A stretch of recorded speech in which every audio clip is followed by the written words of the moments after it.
Hello students, कैसे हैं आप सभी। उम्मीद करता हूँ आप अच्छे होंगे। चलिए तो हम लोग आज फिर से 50 क्वेश्चन के साथ उपस्थित हुआ हूँ। अगले बेहतरीन 50 क्वेश्चन आपके सामने रखूंगा अगले 1-1.5 घंटे में। तो ध्यान से आप लोग इसका डिस्कशन देखिएगा और पेन और कॉपी लेकर देखिएगा, ताकि आप जो एक्स्ट्रा इन्फॉर्मेशन है उसे नोट कर सकें। तो हम लोग बीपीएससी के एग्जाम को देखते हुए, अप्रैल के आसपास एग्जाम होने की संभावना है, तो उसको देखते हुए हम लोग लगातार इस सीरीज को जारी रखेंगे। हर दिन 50 क्वेश्चन का डिस्कशन हम लोग करेंगे। तो चलिए हम लोग फर्स्ट क्वेश्चन आपके स्क्रीन पर दिख रहा होगा। फर्स्ट क्वेश्चन आपके स्क्रीन पर यह है, किस मुगल बादशाह के काल में इंग्लिश ईस्ट इंडिया कंपनी ने भारत में अपना सर्वप्रथम स्थापित किया था। किस मुगल बादशाह ने के काल में ईस्ट इंडिया कंपनी ने भारत में अपना सर्वप्रथम कारखाना खोला था। तो आपको पता है स्टूडेंट कि ईस्ट इंडिया कंपनी का गठन हुआ था जब उस समय राजा थे अकबर, लेकिन जब ईस्ट इंडिया कंपनी भारत आया तो उस समय उस समय भारत के जो मुगल बादशाह थे वो थे जहांगीर।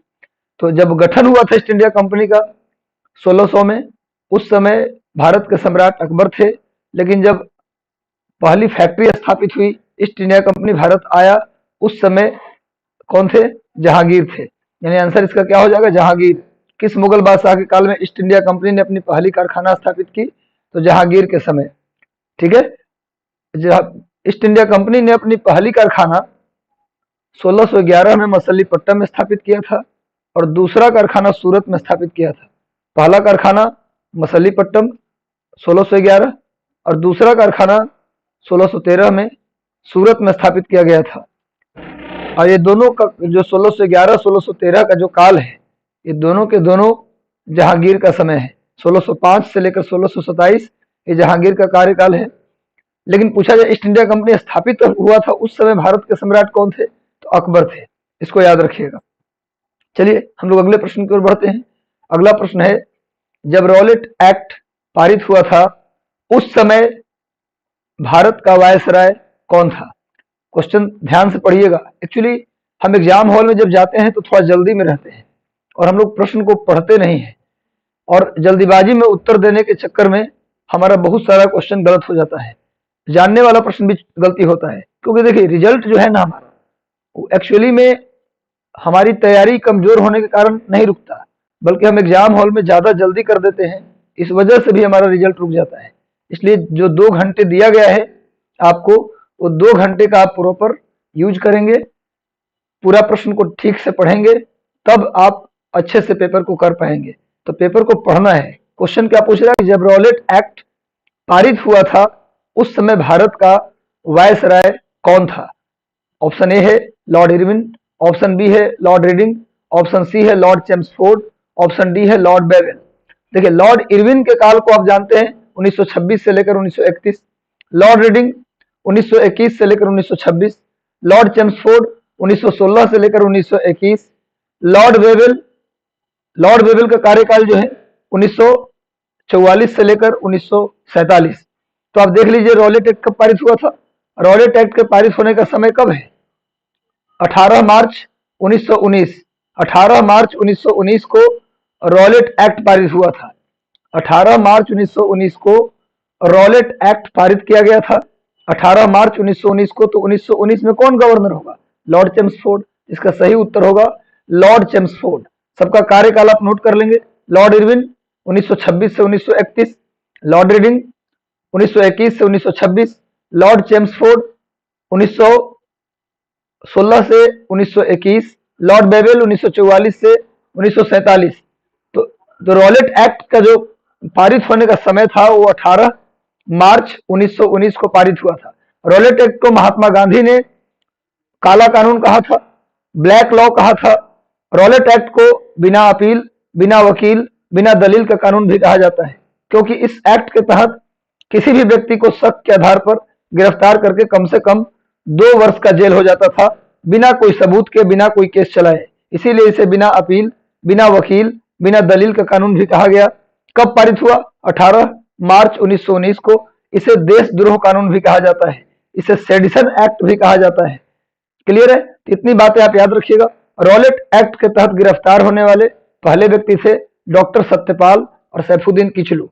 रॉलेट एक्ट के तहत गिरफ्तार होने वाले पहले व्यक्ति थे डॉक्टर सत्यपाल और सैफुद्दीन किचलू। याद रखना है, इन्हीं के गिरफ्तारी के विरोध में 13 मार्च 1919 को जलियांवाला बाग अमृतसर में भीड़ इकट्ठा हुआ था बैसाखी के दिन, जहां जनरल डायर ने गोली चलाने का आदेश दिया और करीब 1000 लोगों की हत्या कर दी गई। तो ये पूरी घटना भारतीय इतिहास में महत्वपूर्ण स्थान रखता है। इसको आप नोट कर लेंगे, याद कर लेंगे, इनके कार्यकाल को भी देख लेंगे आप। नेक्स्ट आते हैं अगले प्रश्न की ओर हम लोग आते हैं। निम्नलिखित में से किसने यानी किस वायसराय ने वायसराय की एग्जीक्यूटिव काउंसिल के पुनर्गठन का सुझाव दिया? इनमें से कौन सा कमीशन, साइमन कमीशन, शिमला सम्मेलन, Cripps mission, cabinet mission? Question यह है कि निम्नलिखित में से इनमें से किसने गवर्नर की जो एग्जीक्यूटिव काउंसिल थी उसके पुनर्गठन का सुझाव दिया? कहा कि भैया काउंसिल का पुनर्गठन होना चाहिए जिसमें वॉर मेंबर सहित सभी विभाग भारतीय नेताओं द्वारा धारण किए जाने चाहिए। किस इनमें से कौन सा ऐसा मिशन था जिसमें यह कहा गया कि गवर्नर के जो एग्जीक्यूटिव काउंसिल है, जो गवर्नर जनरल की एग्जीक्यूटिव काउंसिल है, उसका रीऑर्गेनाइजेशन होना चाहिए और उसके अंदर वॉर मेंबर सहित सभी विभाग भारतीय नेताओं द्वारा ग्रहण किया जाना चाहिए। यानी गवर्नर के एग्जीक्यूटिव काउंसिल में सिर्फ गवर्नर हो, बाकी इसके अलावा सारे के सारे पद भारतीयों को मिलना चाहिए। यह शिमला सम्मेलन में डिसाइड हुआ था। शिमला सम्मेलन में ऐसा कहा गया था कि गवर्नर जनरल के एग्जीक्यूटिव काउंसिल में गवर्नर के सिवा कोई भी अंग्रेज न हो, बल्कि सारे के मेंबर कौन हो? भारतीय हो। ये शिमला सम्मेलन 1945 में किया गया था, 1945 में हुआ था। क्लियर है? तो इसका आंसर हो गया शिमला सम्मेलन। वैसे बता दूं कि साइमन कमीशन भारत में 1928 में आया। साइमन कमीशन का गठन 1927 में हुआ था। साइमन कमीशन का गठन नवंबर 1927 में हुआ, लेकिन वह भारत कब आया? फरवरी 1928 में। यह आया था। साइमन कमीशन का जो गठन किया गया था वो किया गया था 1919 के भारत शासन अधिनियम की जांच के लिए। भारतीय नाराज थे, फर्स्ट वर्ल्ड वॉर के बाद इंडियन नाराज थे। उनकी नाराजगी को दूर करने के बजाय अंग्रेजों ने रॉलेट एक्ट ला दिया, काला कानून ला दिया।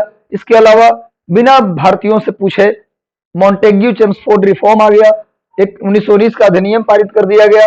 ऐसे में भारतीय बहुत नाराज थे, इसलिए अंग्रेजों ने आश्वासन दिया कि आज के बाद जो भी कानून बनेंगे ब्रिटिश सरकार के द्वारा, उन सब की जांच प्रत्येक 10 वर्ष के बाद होगी। भारतीयों ने गुस्सा और जाहिर किया। ये क्या मतलब है भाई? हमारे लिए कानून बना है, उसकी जांच 10 साल के बाद होगी। कानून लाने से पहले उसकी जांच हो जानी चाहिए, कानून सही है गलत। तो अंग्रेजों ने नहीं माना। उन्होंने कहा कि 10 साल के बाद हम जांच कराएंगे, आप लोग टेंशन मत लीजिए। तो 1919 का जो अधिनियम था ना, उसकी जांच 1929 में होनी थी, लेकिन भारतीयों के विरोध को देखते हुए इस कानून की जांच के लिए 1927 में ही साइमन कमीशन का गठन कर दिया गया और 1928 फरवरी में साइमन कमीशन पहले बॉम्बे पहुंचा, उसके बाद लाहौर गया। और आप जानते हैं कि साइमन कमीशन का पूरा विरोध हुआ भारत में। ऐसा इसलिए हुआ क्योंकि हमारे कानून है और हमारे जांच के लिए जो कानून बनेगा भाई, वो कानून में उसकी जांच समिति में कोई भी भारतीय न हो तो गड़बड़ होगा। तो साइमन कमीशन में एक भी भारतीय मेंबर नहीं थे। भारत के कोई भी व्यक्ति को इस कमीशन में जगह नहीं दिया गया था। इसलिए भारतीयों का मानना था कि कमीशन सिर्फ खाना पूर्ति करने के लिए आया है और कुछ नहीं। इसीलिए साइमन गो बैक का नारा लगा, साइमन वापस जाओ का नारा लगा और लाहौर में लाला लाजपत राय को लाठी के चोट से हत्या हो गई, उनकी मृत्यु हो गई। क्लियर है? समझ में आ रहा है बात? तो साइमन कमीशन का गठन हुआ था 1927 में। 1928 में भारत आया 1919 के अधिनियम की जांच के लिए। इसको व्हाइट कमीशन भी कहा जाता है। इसलिए कहा जाता है कि इसमें कोई भी व्यक्ति भारतीय नहीं था, सब के सब अंग्रेज थे, इसीलिए इसे व्हाइट कमीशन के नाम से भी जाना जाता है। बाद में साइमन कमीशन के रिपोर्ट के आधार पर ही 1935 का भारत शासन अधिनियम पारित हुआ था। इसको भी आप नोट डाउन कर लेंगे। बाकी इसके बारे में जानते हैं। क्रिप्स मिशन 1942, मार्च 1942 में क्रिप्स मिशन आया था। क्रिप्स मिशन आया था मार्च 1942 में और इसमें भारत को डोमिनियन स्टेट देने की बात की गई थी, भारत को स्वराज देने की बात की गई थी। आप जानते हैं कि भारत को स्वराज की मांग भारत के लिए कांग्रेस ने कब कर लिया था? 1906 में। भारत को भी स्वराज मिले, डोमिनियन स्टेट मिले, इसकी मांग भारत के लोगों ने, कांग्रेस ने 1906 में ही कर लिया था। लेकिन जब 1942 में आया क्रिप्स मिशन, स्वराज देने की बात किया, तो भारतीय नेताओं ने इसका विरोध किया। गांधी जी ने इसे डूबते हुए बैंक का चेक कहा, और नेताओं ने इसे क्रिस मिशन को क्या बोला, और नेताओं ने कहा कि ये उत्तर दिनांकित चेक है, ऐसा चेक जिसका डेट निकल चुका है। तो क्रिस मिशन को चूंकि ऐसी मांग जो 1906 में हमने किया था वो अब देने को तैयार हुए हैं आप, चूंकि अब स्वराज की बात नहीं हो रही थी। आप जानते हैं कि 1919 में पंडित जवाहरलाल नेहरू के नेतृत्व में लाहौर में पूर्ण स्वराज की बात हो गई थी, पूर्ण स्वराज की मांग को लेकर बात चल रही थी, और ये सब हमें स्वराज दे रहे थे इतने दिनों बाद, इसीलिए इसे पोस्ट डेटेड चेक कहा गया, या इसे बैंकरप्टेड बैंक का चेक कहा गया, डूबते हुए बैंक का चेक या उत्तर दिनांकित चेक कहा गया क्रिस मिशन को। 1942 में ऐसे याद रखिएगा। कैबिनेट मिशन बहुत इंपॉर्टेंट मिशन है ये, 1946 में लाया गया था इसे। ब्रिटेन के जो सरकार थी, ब्रिटेन का जो गवर्नमेंट था, उसके 3 कैबिनेट मंत्री भारत आए थे भारत के संवैधानिक मसलों को सुलझाने के लिए। 1946 में कैबिनेट मिशन आया, 3 कैबिनेट मंत्री ब्रिटेन सरकार के 3 कैबिनेट मंत्री भारत आए, जिसमें एक का नाम था एबी अलेक्जेंडर, एक का नाम था पैथिक लॉरेंस और एक का नाम था सर स्टैनफोर्ड क्रिप्स। इस मिशन के अध्यक्ष थे सर पैथिक लॉरेंस। और आपको बता दें बहुत इंपॉर्टेंट बात कि कैबिनेट मिशन के अनुसार ही भारत में संविधान सभा का गठन किया गया था। कैबिनेट मिशन के अनुसार ही भारत में संविधान सभा का गठन किया गया था। और मैं बता दूं कि ये अंतिम प्रयास था भारत और पाकिस्तान को मिलाने का। भारत और पाकिस्तान को मिलाने का ये अंतिम प्रयास था। ये कोशिश किया कि भारत पाकिस्तान अलग अलग देश न बने, भारत का टुकड़ा न हो। इस मिशन ने कोशिश की थी। कैसे की? क्योंकि कैबिनेट मिशन ने कहा कि आप संविधान सभा बनाइए, उसमें कांग्रेस भी होगी और उसमें मुस्लिम लीग भी होगी। ठीक है, समझ में आ रहा है बात ना? इसीलिए कहा जाता है कि दोनों को शामिल किया संविधान सभा में इसने। इसीलिए कहा जाता है कि भारत और पाकिस्तान न बटे, इसके लिए कैबिनेट मिशन अंतिम प्रयास था। इसके बाद कोई प्रयास उनके द्वारा नहीं हुआ, सीधे भारत पाकिस्तान को बांट दिया गया। तो कैबिनेट मिशन के अनुसार 2 काम हुए, एक संविधान सभा का भारत में गठन हुआ और दूसरा अंतरिम सरकार की स्थापना की गई। अंतरिम सरकार, इंटरिम गवर्नमेंट की स्थापना की गई 1946 में। सितंबर 1946 में अंतरिम सरकार बना। क्लियर है? तो आप लोगों को अंतरिम सरकार के मंत्रिमंडल का नाम भी याद रखना होगा। अंतरिम सरकार में किस व्यक्ति को कौन सा मंत्रालय मिला, ये आप लोग याद कर लीजिएगा, ये आपके लिए होमवर्क है। अगले प्रश्न पर बढ़ते हैं हम लोग। भारतीय स्वतंत्रता संघर्ष के दौरान निम्नलिखित में से किसने फ्री इंडियन लीजन नामक सेना बनाई? स्वतंत्रता आंदोलन के दौरान इनमें से कौन से व्यक्ति ने फ्री इंडियन लीजन नामक सेना बनाई थी? तो इसका सही उत्तर होगा सुभाष चंद्र बोस। सुभाष चंद्र बोस ने फ्री इंडियन लीजन नामक एक सेना बनाई थी। और आपको बता दूं कि सुभाष चंद्र बोस के नेतृत्व में ही अंडमान और निकोबार पर कब्जा किया गया था, और अंडमान निकोबार का उन्होंने नाम दिया था शहीद द्वीप और स्वराज द्वीप। अंडमान और निकोबार का नाम क्रमशः शहीद और स्वराज द्वीप का नाम से नाम दिया था। किसने दिया था? सुभाष चंद्र बोस ने। याद रखिएगा, इन्होंने फ्री इंडियन लीजन नामक सेना बनाई थी। इसके अलावा इन्होंने 1939 में फॉरवर्ड ब्लॉक की स्थापना की थी। बाद में जो इंडियन नेशनल आर्मी, जो भारतीय राष्ट्रीय सेना बना था, उसके भी अध्यक्ष बाद में सुभाष चंद्र बोस को ही बना दिया गया था। सुभाष चंद्र बोस कांग्रेस के 2 बार अध्यक्ष रहे, 1938 और 39। 1938 में हरिपुरा, गुजरात के हरिपुरा में सेशन हुआ था, वहां अध्यक्ष थे। और 1939 में मध्य प्रदेश के त्रिपुरी में सेशन हुआ था। कल मैंने बताया था आप लोगों को, कल के डिस्कशन को आप देखिएगा। गांधी जी और सुभाष चंद्र बोस के बीच विवाद हो गया था 1939 के सेशन में, त्रिपुरी सेशन में, इसीलिए उसको त्रिपुरी संकट के नाम से जानते हैं। बाकी लाला हरदयाल का नाम आपने सुना होगा। लाला हरदयाल गद्दर पार्टी से जुड़े हुए थे। गद्दर पार्टी बनी थी 1913 में सैन फ्रांसिस्को, अमेरिका में। आप जानते हैं कि सैन फ्रांसिस्को अमेरिका में प्रशांत महासागर के तट पर है। उसे सिटी ऑफ गोल्डन गेट के नाम से भी जानते हैं। तो सैन फ्रांसिस्को में लाला हरदयाल और सोहन सिंह भाखना, इन दोनों ने मिलकर क्या किया था? गद्दर पार्टी की स्थापना की थी और गद्दर मैगजीन निकाला था। इसके अलावा रास बिहारी बोस का नाम आपने सुना होगा। रास बिहारी बोस कांग्रेस के अध्यक्ष रह चुके हैं 1907 में। 1907 में सूरत अधिवेशन में रास बिहारी बोस कांग्रेस के अध्यक्ष थे। हालांकि 1907 1908 ये दोनों में कांग्रेस के अध्यक्ष रास बिहारी बोस ही थे। 1907 में सूरत में कांग्रेस का सेशन हुआ था और 1908 में मद्रास में कांग्रेस का सेशन हुआ था। ये दोनों में कांग्रेस के अध्यक्ष कौन थे? रास बिहारी बोस। लेकिन 1907 का सेशन काफी फेमस है क्योंकि उसमें कांग्रेस गरम दल और नरम दल में बट गया था। रास बिहारी बोस उस समय अध्यक्ष थे। इसके अलावा बीडी सावरकर, सब जानते हैं इनके बारे में।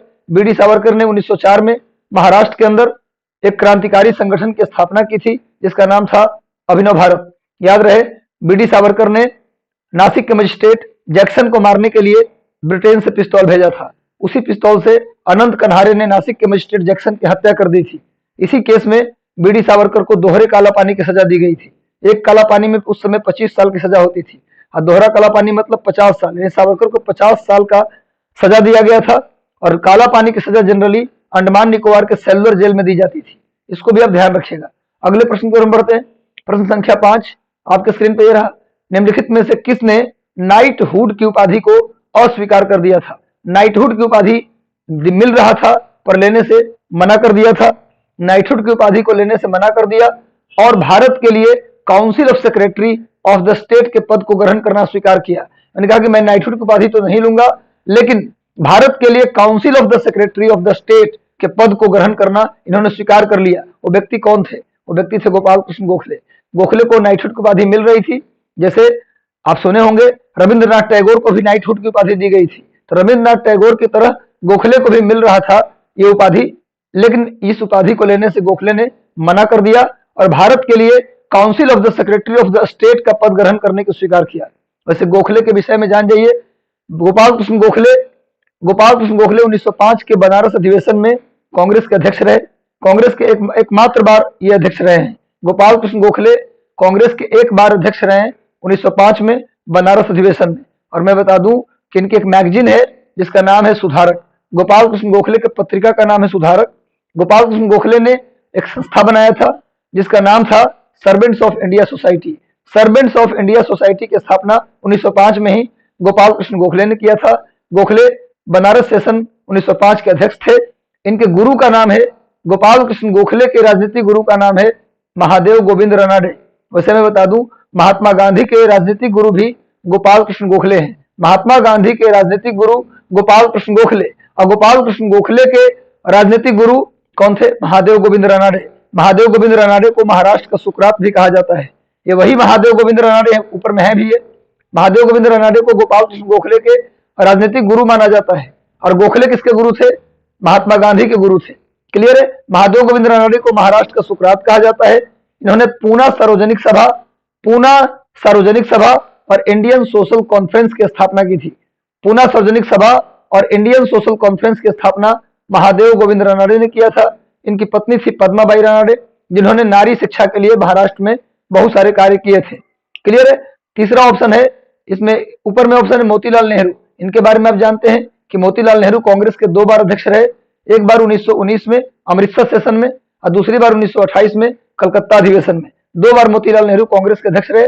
इन्हीं की अध्यक्षता में नेहरू समिति बनी थी जिसने नेहरू रिपोर्ट दिया था। मोतीलाल नेहरू की अध्यक्षता में जो कमेटी बनी थी 1928 में, उसने ही नेहरू रिपोर्ट तैयार किया था। यानी नेहरू रिपोर्ट को तैयार करने में जवाहरलाल नेहरू का योगदान नहीं था, इसमें मोतीलाल नेहरू का योगदान था। मोतीलाल नेहरू की भी एक मैगजीन थी जिसका नाम था द इंडिपेंडेंट। मोतीलाल नेहरू की मैगजीन एक अंग्रेजी में निकलती थी पत्रिका, उसके संपादक कौन थे? मोतीलाल नेहरू। उसका नाम था द इंडिपेंडेंट। बाल गंगाधर तिलक के बारे में कौन नहीं जानता? गांधी के आने से पहले भारत में गांधी के रोल कौन प्ले कर रहा था? बाल गंगाधर तिलक। गांधी के आने से पहले भारत में सबसे बड़े राजनेता कौन थे? बाल गंगाधर तिलक। इनकी पुस्तक का नाम है गीता रहस्य। इनकी पुस्तक का नाम है गीता रहस्य और दूसरी पुस्तक इनकी है Arctic home of Vedas. Arctic home of Vedas. Arctic home of Vedas में ही बाल गंगाधर तिलक ने आर्कटिक होम ऑफ वेदाज में ही बाल गंगाधर तिलक ने बताया था कि आर्य, भारत में जो वैदिक सभ्यता के संस्थापक आर्य थे वो कहां से आए थे? साइबेरिया यानी अंटार्कटिका से आए थे। ये बताने वाले व्यक्ति भी बाल गंगाधर तिलक थे। बाल गंगाधर तिलक को कई बार कांग्रेस के अध्यक्ष बनना था, लेकिन जब जब इनको कांग्रेस का अध्यक्ष बनना होता था तब तब ये जेल चले जाते थे, इसलिए कभी भी ये कांग्रेस के अध्यक्ष नहीं रहे। इनको अशांति का दूत कहा था। बाल गंगाधर तिलक को सर वेलेंटाइन सिरोल एक व्यक्ति था जिसने इनको अशांति का दूत कहा था। सर वेलेंटाइन सिरोल की पुस्तक का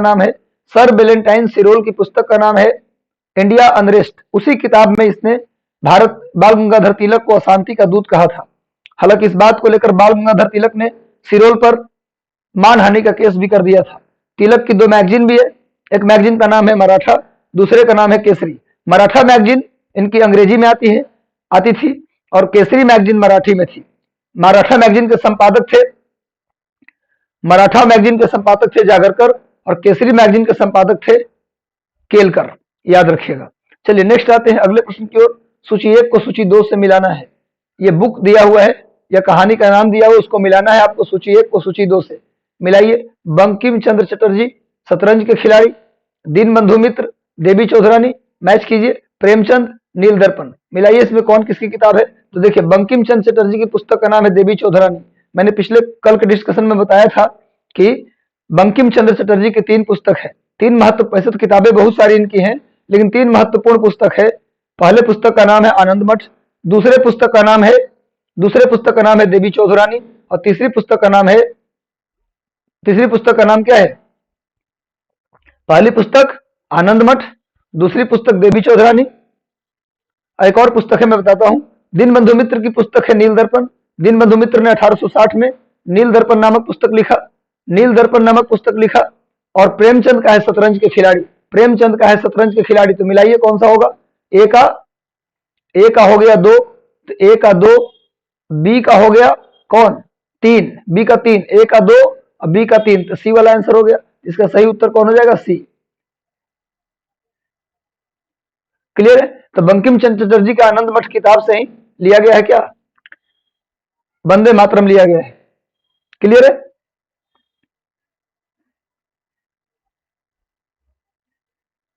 चलिए नेक्स्ट प्रश्न में हम लोग आते हैं। अगला प्रश्न आपके स्क्रीन पर यह रहा।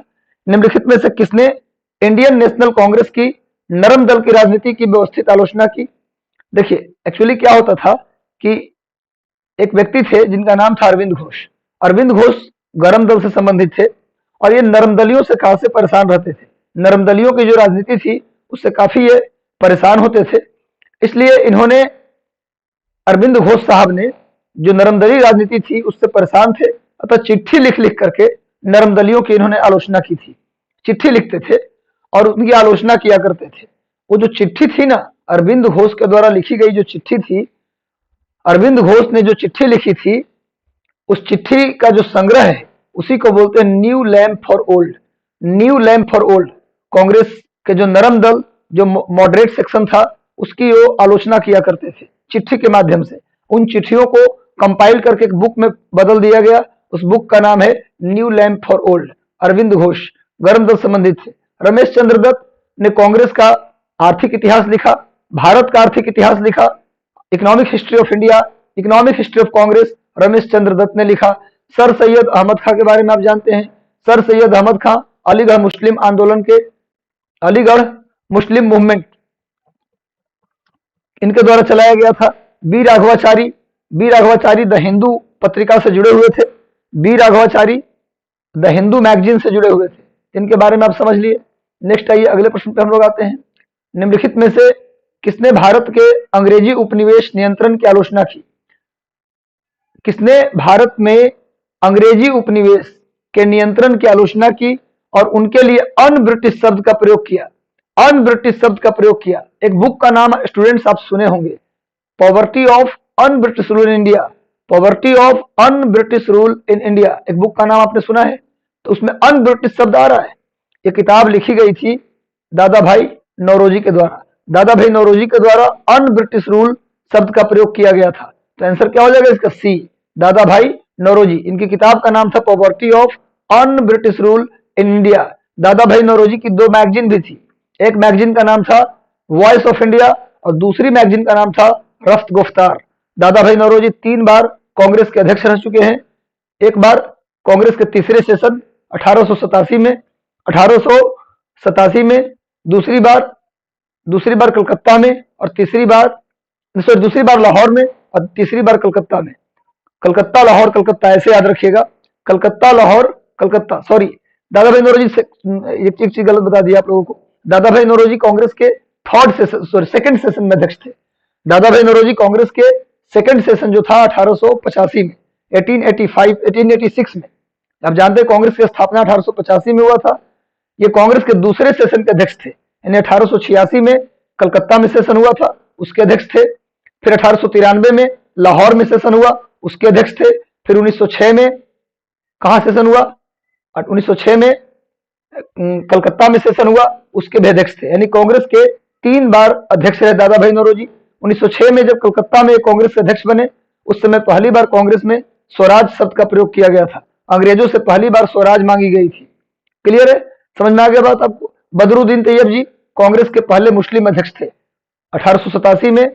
1887 में कांग्रेस के मद्रास अधिवेशन में बदरुद्दीन तैयब जी कांग्रेस के अध्यक्ष बने। ये कांग्रेस के पहले मुस्लिम अध्यक्ष थे। क्लियर है। फिरोज शाह मेहता और गोपाल कृष्ण गोखले, इन दोनों का 1915 में निधन हो गया था, याद रखिएगा। नेक्स्ट प्रश्न में हम लोग आते हैं, निम्नलिखित में से किसने सुबह ए आजादी, निम्नलिखित में से किसने सुबह ए आजादी नामक पुस्तक लिखी? सुबह ए आजादी नामक पुस्तक किसने, कविता, सॉरी पुस्तक नहीं कविता, किसने लिखी? तो इसका आंसर होगा सुबह आजादी नामक कविता किसने लिखी? तो इसका आंसर होगा फैज अहमद फैज। इसका आंसर होगा फैज अहमद फैज। याद रखिए, शायर हैं फैज अहमद फैज, एक शायर हैं। इन्होंने सुबह ए आजादी नामक कविता लिखी थी। वैसे साहिर लुधियानवी भी, ये भी गीतकार हैं, संगीतकार हैं। मोहम्मद इकबाल भी शेरो शायरी करते थे। मौलाना अबुल कलाम आजाद भारत के पढ़े लिखे शिक्षाविद थे। इनके बारे में आप जानते हैं कि इनके जन्म दिवस 11 नवंबर को प्रत्येक वर्ष हम लोग नेशनल एजुकेशन डे मनाते हैं। 11 नवंबर को इनका जन्म हुआ था। 11 नवंबर 1988 को मौलाना अबुल कलाम आजाद के जन्म दिवस पर हम लोग नेशनल एजुकेशन डे, राष्ट्रीय शिक्षा दिवस मनाते हैं। क्यों मनाते हैं? क्योंकि आजाद भारत के पहले शिक्षा मंत्री मौलाना अबुल कलाम आजाद थे। ये कांग्रेस के सबसे कम उम्र के अध्यक्ष थे। 1923 में जब कांग्रेस का विशेष अधिवेशन हुआ था, 1923 में जब कांग्रेस का विशेष अधिवेशन हुआ था दिल्ली में, तो उसके अध्यक्ष कौन थे? मौलाना अबुल कलाम आजाद। ये उस समय कांग्रेस के सबसे कम उम्र के अध्यक्ष थे। लेकिन बाद में 1940 में रामगढ़ में सेशन हुआ, तो उस समय ये कांग्रेस के अध्यक्ष बने। और एक किस्मत की बात देखिए, 1940 से लेकर 1945 तक कोई सेशन ही नहीं हुआ, तो लगातार 40 से 45 तक कांग्रेस के अध्यक्ष कौन रह गए? मौलाना अबुल कलाम आजाद। यानी आजादी से पहले पूछा जाए कि सबसे कम उम्र का कांग्रेस अध्यक्ष कौन था, तो मौलाना अबुल कलाम आजाद। सबसे ज्यादा समय तक कांग्रेस अध्यक्ष कौन रहा, तो मौलाना अबुल कलाम आजाद। इनकी एक मैगजीन थी अल हिलाल। मौलाना अबुल कलाम आजाद की पत्रिका का नाम क्या था? अल हिलाल। और मौलाना अबुल कलाम आजाद के बुक का नाम था India wins freedom. India wins freedom. ये आजाद भारत के पहले शिक्षा मंत्री थे। चलिए नेक्स्ट प्रश्न में हम लोग आते हैं। अगला प्रश्न आते हैं, गांधी जी के निम्नलिखित अनुयायियों में से, गांधी जी के निम्नलिखित फॉलोअर्स, अनुयायी का मतलब निम्नलिखित फॉलोअर्स में से कौन सा एक पेशे से शिक्षक था? गांधी के निम्नलिखित अनुयायियों में से कौन, इनमें से कौन था जो एक पेशे से टीचर था, शिक्षक था? कौन था भाई? एन सिन्हा, ब्रिज किशोर प्रसाद, जेबी कृपलानी, राजेंद्र प्रसाद। इसका सही उत्तर होगा जेबी कृपलानी। जेबी कृपलानी पेशे से शिक्षक थे। जेबी कृपलानी पेशे से टीचर थे। और 1946 के मेरठ अधिवेशन में, 1946 के मेरठ सेशन में ये कांग्रेस के अध्यक्ष थे। और कहा जाता है कि आजादी जब मिली उस समय भी कांग्रेस अध्यक्ष कौन थे? जेबी कृपलानी। जब आजादी मिली उस समय भी कांग्रेस के अध्यक्ष कौन थे? जेबी कृपलानी। यानी क्वेश्चन ऐसे पूछा जाए कि जब आजादी मिली उस समय कांग्रेस के अध्यक्ष कौन थे? जेबी कृपलानी। 1946 के मेरठ अधिवेशन में कांग्रेस के अध्यक्ष चुने गए थे। बाकी आप जानते हैं ब्रिज किशोर प्रसाद। ब्रिज किशोर प्रसाद चंपारण सत्याग्रह में गांधी जी के साथ थे।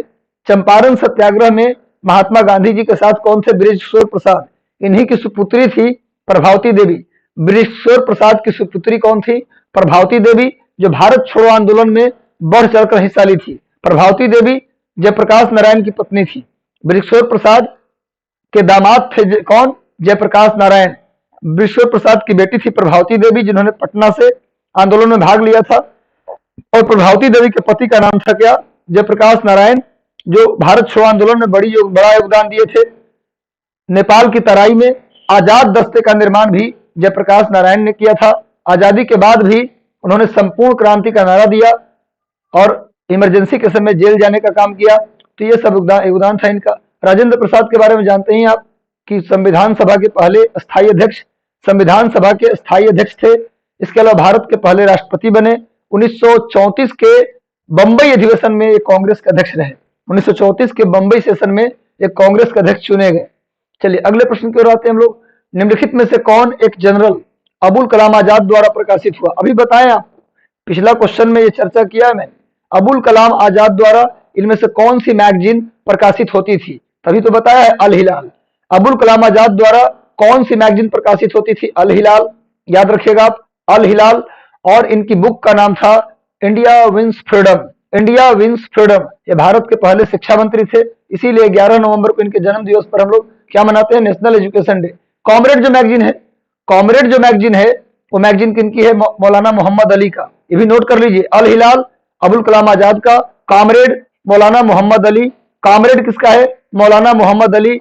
Indian sociologist Shyamji Krishna Varma, Indian sociologist. ये मैगजीन किसका है भैया,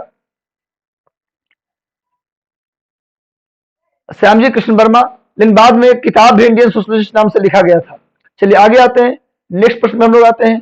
दिसंबर 1885 में इंडियन नेशनल कांग्रेस का सर्वप्रथम अधिवेशन कहां आयोजित किया गया था। अभी बताया हूं कि 1885 में कांग्रेस की स्थापना की गई थी। इसका मीटिंग होना था, इसकी स्थापना होनी थी पुणे में। इंडियन नेशनल कांग्रेस का स्थापना होना कहां था, प्लान था पुणे में, लेकिन उस जमाने में प्लेग का प्रकोप चल रहा था। उस जमाने में प्लेग काफी भयानक तरीके से फैला हुआ था, खासकर पुणे के आसपास। इसीलिए कांग्रेस का जो स्थापना पुणे में होना था, तत्काल उसे बंबई में शिफ्ट कर दिया गया। यानी कांग्रेस की स्थापना कहां हुआ, दिसंबर 1885 में बंबई में। याद रखिएगा, इंडियन नेशनल कांग्रेस को एक सेफ्टी वॉल्व के रूप में अंग्रेजों ने स्थापित किया था, अपनी सुरक्षा कवच के रूप में इसको स्थापित करवाया था। इंडियन नेशनल कांग्रेस शब्द देने वाले व्यक्ति दादा भाई नौरोजी थे। इंडियन नेशनल कांग्रेस शब्द किसने दिया, इंडियन नेशनल आईएनसी किसने दिया, ये नाम किसने दिया, तो दादा भाई नौरोजी ने दिया। कांग्रेस शब्द लिया कहां से गया है, तो ये अमेरिका से लिया गया है। इसके अलावा कांग्रेस बनेगा, इसकी जानकारी सबसे पहले किस मैगजीन में दी गई, तो हिंदू मैगजीन में। कांग्रेस की स्थापना होगी सबसे पहले द हिंदू पत्रिका में प्रकाशित किया गया था कि कांग्रेस बनने वाला है। इंडियन नेशनल कांग्रेस नाम दिया दादा भाई नौरोजी ने, कांग्रेस शब्द अमेरिका से लिया गया है। और कांग्रेस का संविधान किसने तैयार किया, तो सुरेंद्र नाथ बनर्जी ने। कांग्रेस का संविधान किसने तैयार किया, सुरेंद्र नाथ बनर्जी ने। कांग्रेस का आधिकारिक इतिहास किसने लिखा, पट्टाभी सीतारामैया ने। कांग्रेस का आर्थिक इतिहास किसने लिखा, आरसी दत्त, रमेश चंद्र दत्त ने। इसके अलावा कांग्रेस के पहले अध्यक्ष कौन थे, तो डब्ल्यू.सी. बनर्जी। कांग्रेस के पहले महासचिव कौन चुने गए, तो एओ ह्यूम, एलन ऑक्टोवियन ह्यूम। और एओ ह्यूम कांग्रेस के लगातार 22 साल तक महासचिव रहे। 1885 से लेकर 1907 तक कांग्रेस के महासचिव लगातार एओ ह्यूम रहे, लेकिन अध्यक्ष हर साल चेंज हो जाता था। तो कांग्रेस के पहले महासचिव एओ ह्यूम, कांग्रेस के पहले अध्यक्ष डब्ल्यू.सी. बोमेश चंद्र बनर्जी, डब्ल्यू.सी. बनर्जी। याद रखिएगा आप लोग इतनी बातें। कांग्रेस के पहले सेशन में बहुत कम लोगों ने हिस्सा लिया, लेकिन कांग्रेस का जो दूसरा सेशन था उसमें 436 लोगों ने हिस्सा लिया। और लॉर्ड डफरीन, आप जानते हैं कांग्रेस की स्थापना के समय गवर्नर कौन था, लॉर्ड डफरीन था। याद रखिएगा, सेकंड सेशन में अंग्रेज इतना खुश था कि सारे कांग्रेसी को उसने गार्डन पार्टी, उद्यान भोज दिया था। इतनी बातें आप याद रखिएगा। अगले प्रश्न पे हम लोग आते हैं। BRIT भारत सरकार निम्नलिखित में से किस एक के साथ कार्यरत है। BRIT जो एक संस्था है भारत सरकार की, वो किसके साथ कार्य कर रहा है, किसके साथ कार्य कर रहा है, तो इसका आंसर होगा समस्थानिक प्रौद्योगिकी। समस्थानिक प्रौद्योगिकी यानी कि आइसोटोप टेक्नोलॉजी पर यह काम करता है। संस्था है BRIT, ये किसके लिए काम करता है, समस्थानिक प्रौद्योगिकी, आइसोटोप्स टेक्नोलॉजी के लिए काम करता है। नेक्स्ट आते हैं, अगले प्रश्न पे हम लोग आते हैं। निम्नलिखित राज्यों में से किस एक राज्य में स्थित कुल जनसंख्या में ग्रामीण जनसंख्या का प्रतिशत सबसे ज्यादा है। इनमें से कौन सा राज्य है जिसमें ग्रामीण जनसंख्या का प्रतिशत ज्यादा है। टोटल जनसंख्या में परसेंटेज फॉर्म बोल रहा हूं, संख्या नहीं बोल रहा हूं। अगर संख्या की बात करो, ग्रामीण जनसंख्या सबसे ज्यादा कहां रहता है, तो आंसर हो जाएगा उत्तर प्रदेश। ग्रामीण जनसंख्या सर्वाधिक कहां रहती है, उत्तर प्रदेश में। ये बोल रहा है प्रतिशत, सबसे ज्यादा प्रतिशत किस राज्य में, तो उसका सही उत्तर होगा हिमाचल प्रदेश। सबसे ज्यादा ग्रामीण जनसंख्या का प्रतिशत कहां है, हिमाचल प्रदेश में है। याद रखिएगा। नेक्स्ट आइए, अगले प्रश्न में हम लोग आते हैं। निम्नलिखित में से कौन सा युग सुमेलित है। इनमें से कौन सा सुमेलित है। दमनगंगा एक नदी का नाम है, गिरना भी एक नदी है, और पंबा भी एक नदी है। इन तीनों नदी पर क्या किया गया है, सिंचाई परियोजना बनाई गई है, इरिगेशन प्रोजेक्ट लगाया गया है। दमनगंगा नदी पर भी, गिरना नदी पर भी, और पंबा नदी पर भी। दमनगंगा गुजरात में बिल्कुल सही मैच्ड है, गिरना नदी महाराष्ट्र में बिल्कुल करेक्टली मैच्ड है, पंबा नदी भी करेक्टली मैच्ड है, केरल में है। तो तीनों मैच्ड है, इसलिए आंसर क्या हो जाएगा, 1, 2 और 3। 1, 2 और 3, दमनगंगा गुजरात, गिरना महाराष्ट्र, पंबा केरल, ये तीनों करेक्टली मैच्ड है। सिंचाई परियोजना पंबा सिंचाई परियोजना केरल में, गिरना सिंचाई परियोजना महाराष्ट्र में, दमनगंगा सिंचाई परियोजना गुजरात में। चलिए अगले प्रश्न की तरफ बढ़ते हैं। अगला प्रश्न आपकी स्क्रीन पे रहा, निम्नलिखित में से कौन सा युग्म सुमेलित है? कौन सा युग्म इसमें से सुमेलित है? इनमें से कौन सा युग्म सुमेलित है?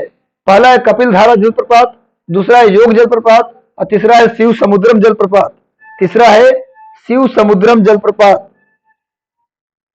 शिव समुद्रम जलप्रपात कौन सा सुमेलित है? तो देखिए भाई, कपिल धारा जलप्रपात ये गोदावरी नदी पर नहीं है। कपिल धारा जलप्रपात गोदावरी नदी पर नहीं है। जोग जलप्रपात शरावती नदी पर, सबको पता है भारत का सबसे ऊंचा जलप्रपात कौन है? जोग जलप्रपात। जोग जलप्रपात को गरसोपा जलप्रपात भी कहते हैं, इसे महात्मा गांधी जलप्रपात भी कहते हैं। कर्नाटक में शरावती नदी पर है। और शिव समुद्रम जलप्रपात ये कावेरी नदी पर है। शिव समुद्रम जलप्रपात कावेरी नदी पर है। तो 2 और 3 मैच्ड है, तो इसका आंसर सही क्या हो जाएगा? B. B is correctly correct. B is correct answer. 2 और 3। कपिल धारा जलप्रपात गोदावरी पर नहीं है। कौन सुमेलित है? तो जोग जलप्रपात शरावती नदी पर है और शिव समुद्रम जलप्रपात कावेरी नदी पर है। तो इसका आंसर हो जाएगा 2 और 3। अगले प्रश्न में बढ़ते हैं हम लोग। टिहरी पनबिजली कॉम्प्लेक्स, टिहरी पनबिजली कॉम्प्लेक्स निम्नलिखित में से किस एक नदी पर स्थित है? देखिए, टिहरी बांध जिस पर बना होगा, जिस नदी पर टिहरी बांध बना होगा उसी नदी पर टिहरी पनबिजली कॉम्प्लेक्स मिलेगा। टिहरी पनबिजली कॉम्प्लेक्स बनाया गया होगा किस नदी पर? जहां टिहरी डैम होगा। आप जानते हैं कि टिहरी डैम का निर्माण भागीरथी और भिलंगना नदी के संगम पर किया गया है। टिहरी बांध का निर्माण भागीरथी और भिलंगना नदी के संगम पर किया गया। नोट कर लीजिएगा, भागीरथी सबको याद रहता है, भिलंगना हम भूल जाते हैं। क्वेश्चन आता है कि टिहरी बांध कहां बनाया गया? तो बनाया गया भागीरथी और भिलंगना नदी के संगम पर। और मैं बता दूं कि जहां पर भागीरथी भिलंगना का संगम है, पहले वहां एक हरा भरा शहर हुआ करता था टिहरी। वहां टिहरी नाम का एक शहर था, टिहरी नाम की एक सिटी थी। लेकिन जब वहां डैम बनाया गया तो पूरा शहर डूब गया। डैम बनते ही पूरा शहर डूब गया। लेकिन क्या जानबूझ के डुबाया गया? नहीं, एक्चुअली में डैम बनाने से पहले लोगों को पता था कि डैम बनेगा तो पूरा शहर डूब जाएगा। इसीलिए टिहरी के लोगों को वहां से निकाला गया और निकाल करके कहीं और बसा दिया गया। टिहरी के लोगों को उत्तराखंड में ऋषिकेश के पास बसाया गया है। उस जगह का नाम रखा गया है नरेंद्र नगर। नया टिहरी बसाया गया है, न्यू टिहरी बसाया गया है, उसका नाम दिया गया है नरेंद्र नगर। जो पुरानी टिहरी थी बांध बनाने से डूब गया। टिहरी बांध भारत का सबसे ऊंचा बांध है, highest dam of India. Bharat का सबसे ऊंचा बांध टिहरी बांध है, जो भागीरथी और भिलंगना के संगम पर है। भारत की सबसे लंबी बांध हीराकुंड बांध है, जो उड़ीसा में महानदी पर है। भारत की सबसे बड़ी बांध, भारत की सबसे लार्जेस्ट डैम यह है सरदार सरोवर डैम, जो गुजरात में बड़ोदरा के पास है। गुजरात में बड़ोदरा के पास सरदार सरोवर डैम स्थित है। सरदार सरोवर डैम भारत की सबसे बड़ी डैम है, भारत की सबसे लंबी डैम महानदी पर हीराकुंड डैम, और भारत की सबसे ऊंची डैम भागीरथी भिलंगना के संगम पर टिहरी डैम। याद रखिएगा।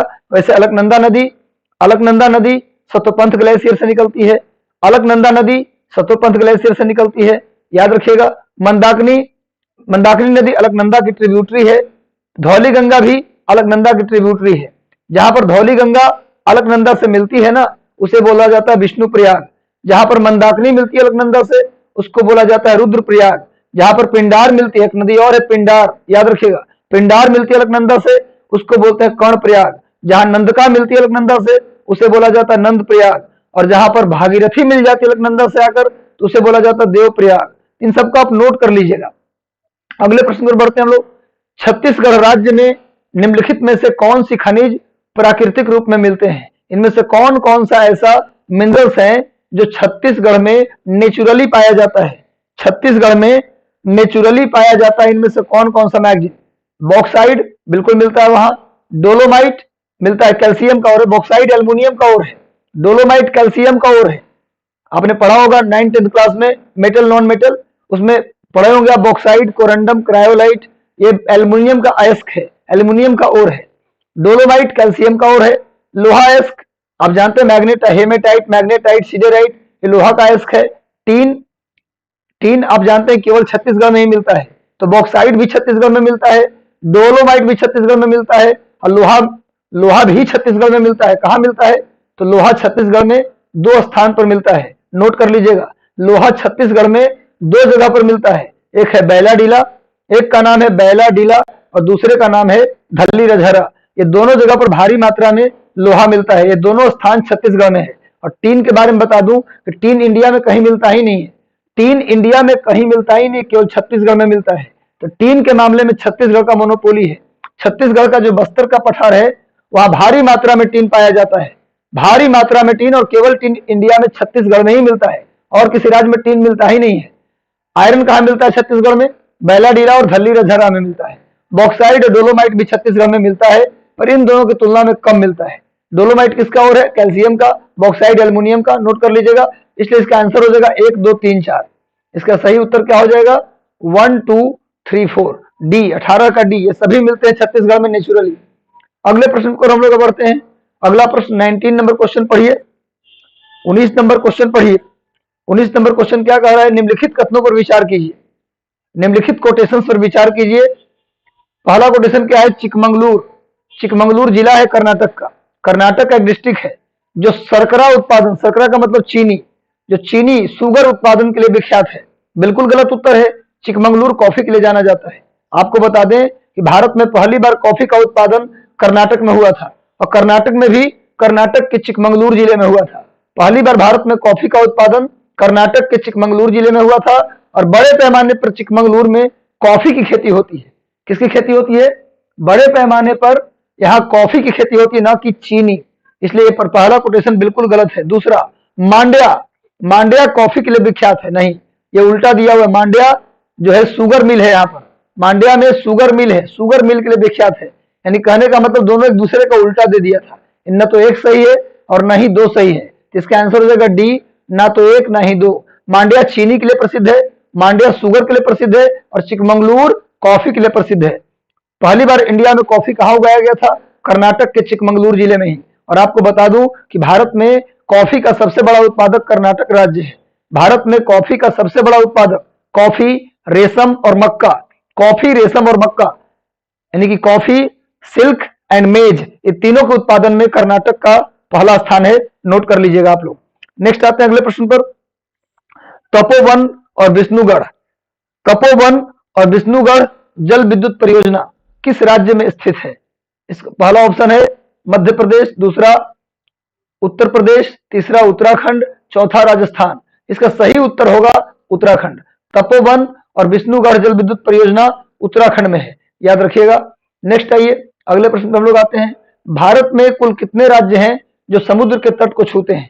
भारत में कुल कितने राज्य हैं? ऑप्शन ए है 7 राज्य, बी है 8 राज्य, सी है 9 राज्य और डी है 10 राज्य।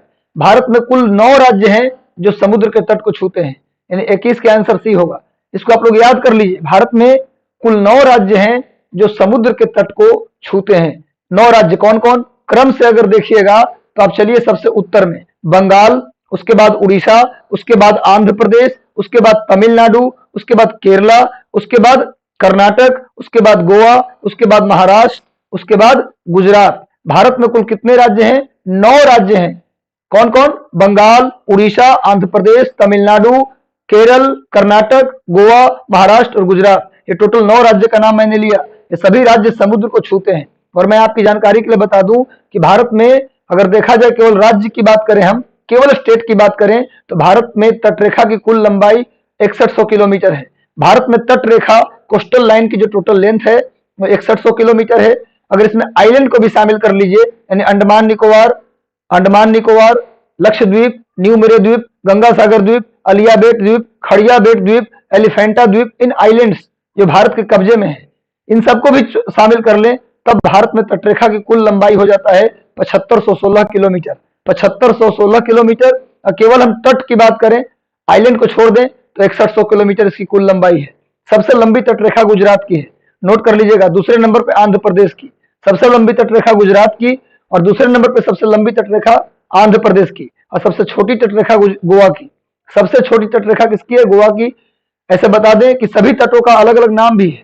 जैसे बंगाल के तट को बोलते हैं बंग तट, उड़ीसा के तट को बोलते हैं उत्कल तट, लेकिन उड़ीसा और बंगाल इन दोनों को मिलाकर बोला जाता है उत्तरी सरकार तट। उसी तरह से आंध्र प्रदेश के तट को बोलते हैं गोलकुंडा तट, तमिलनाडु के तट को बोलते हैं पायन तट, और आंध्र प्रदेश और तमिलनाडु को मिला लीजिएगा तो इसे बोला जाता है कोरोमंडल तट।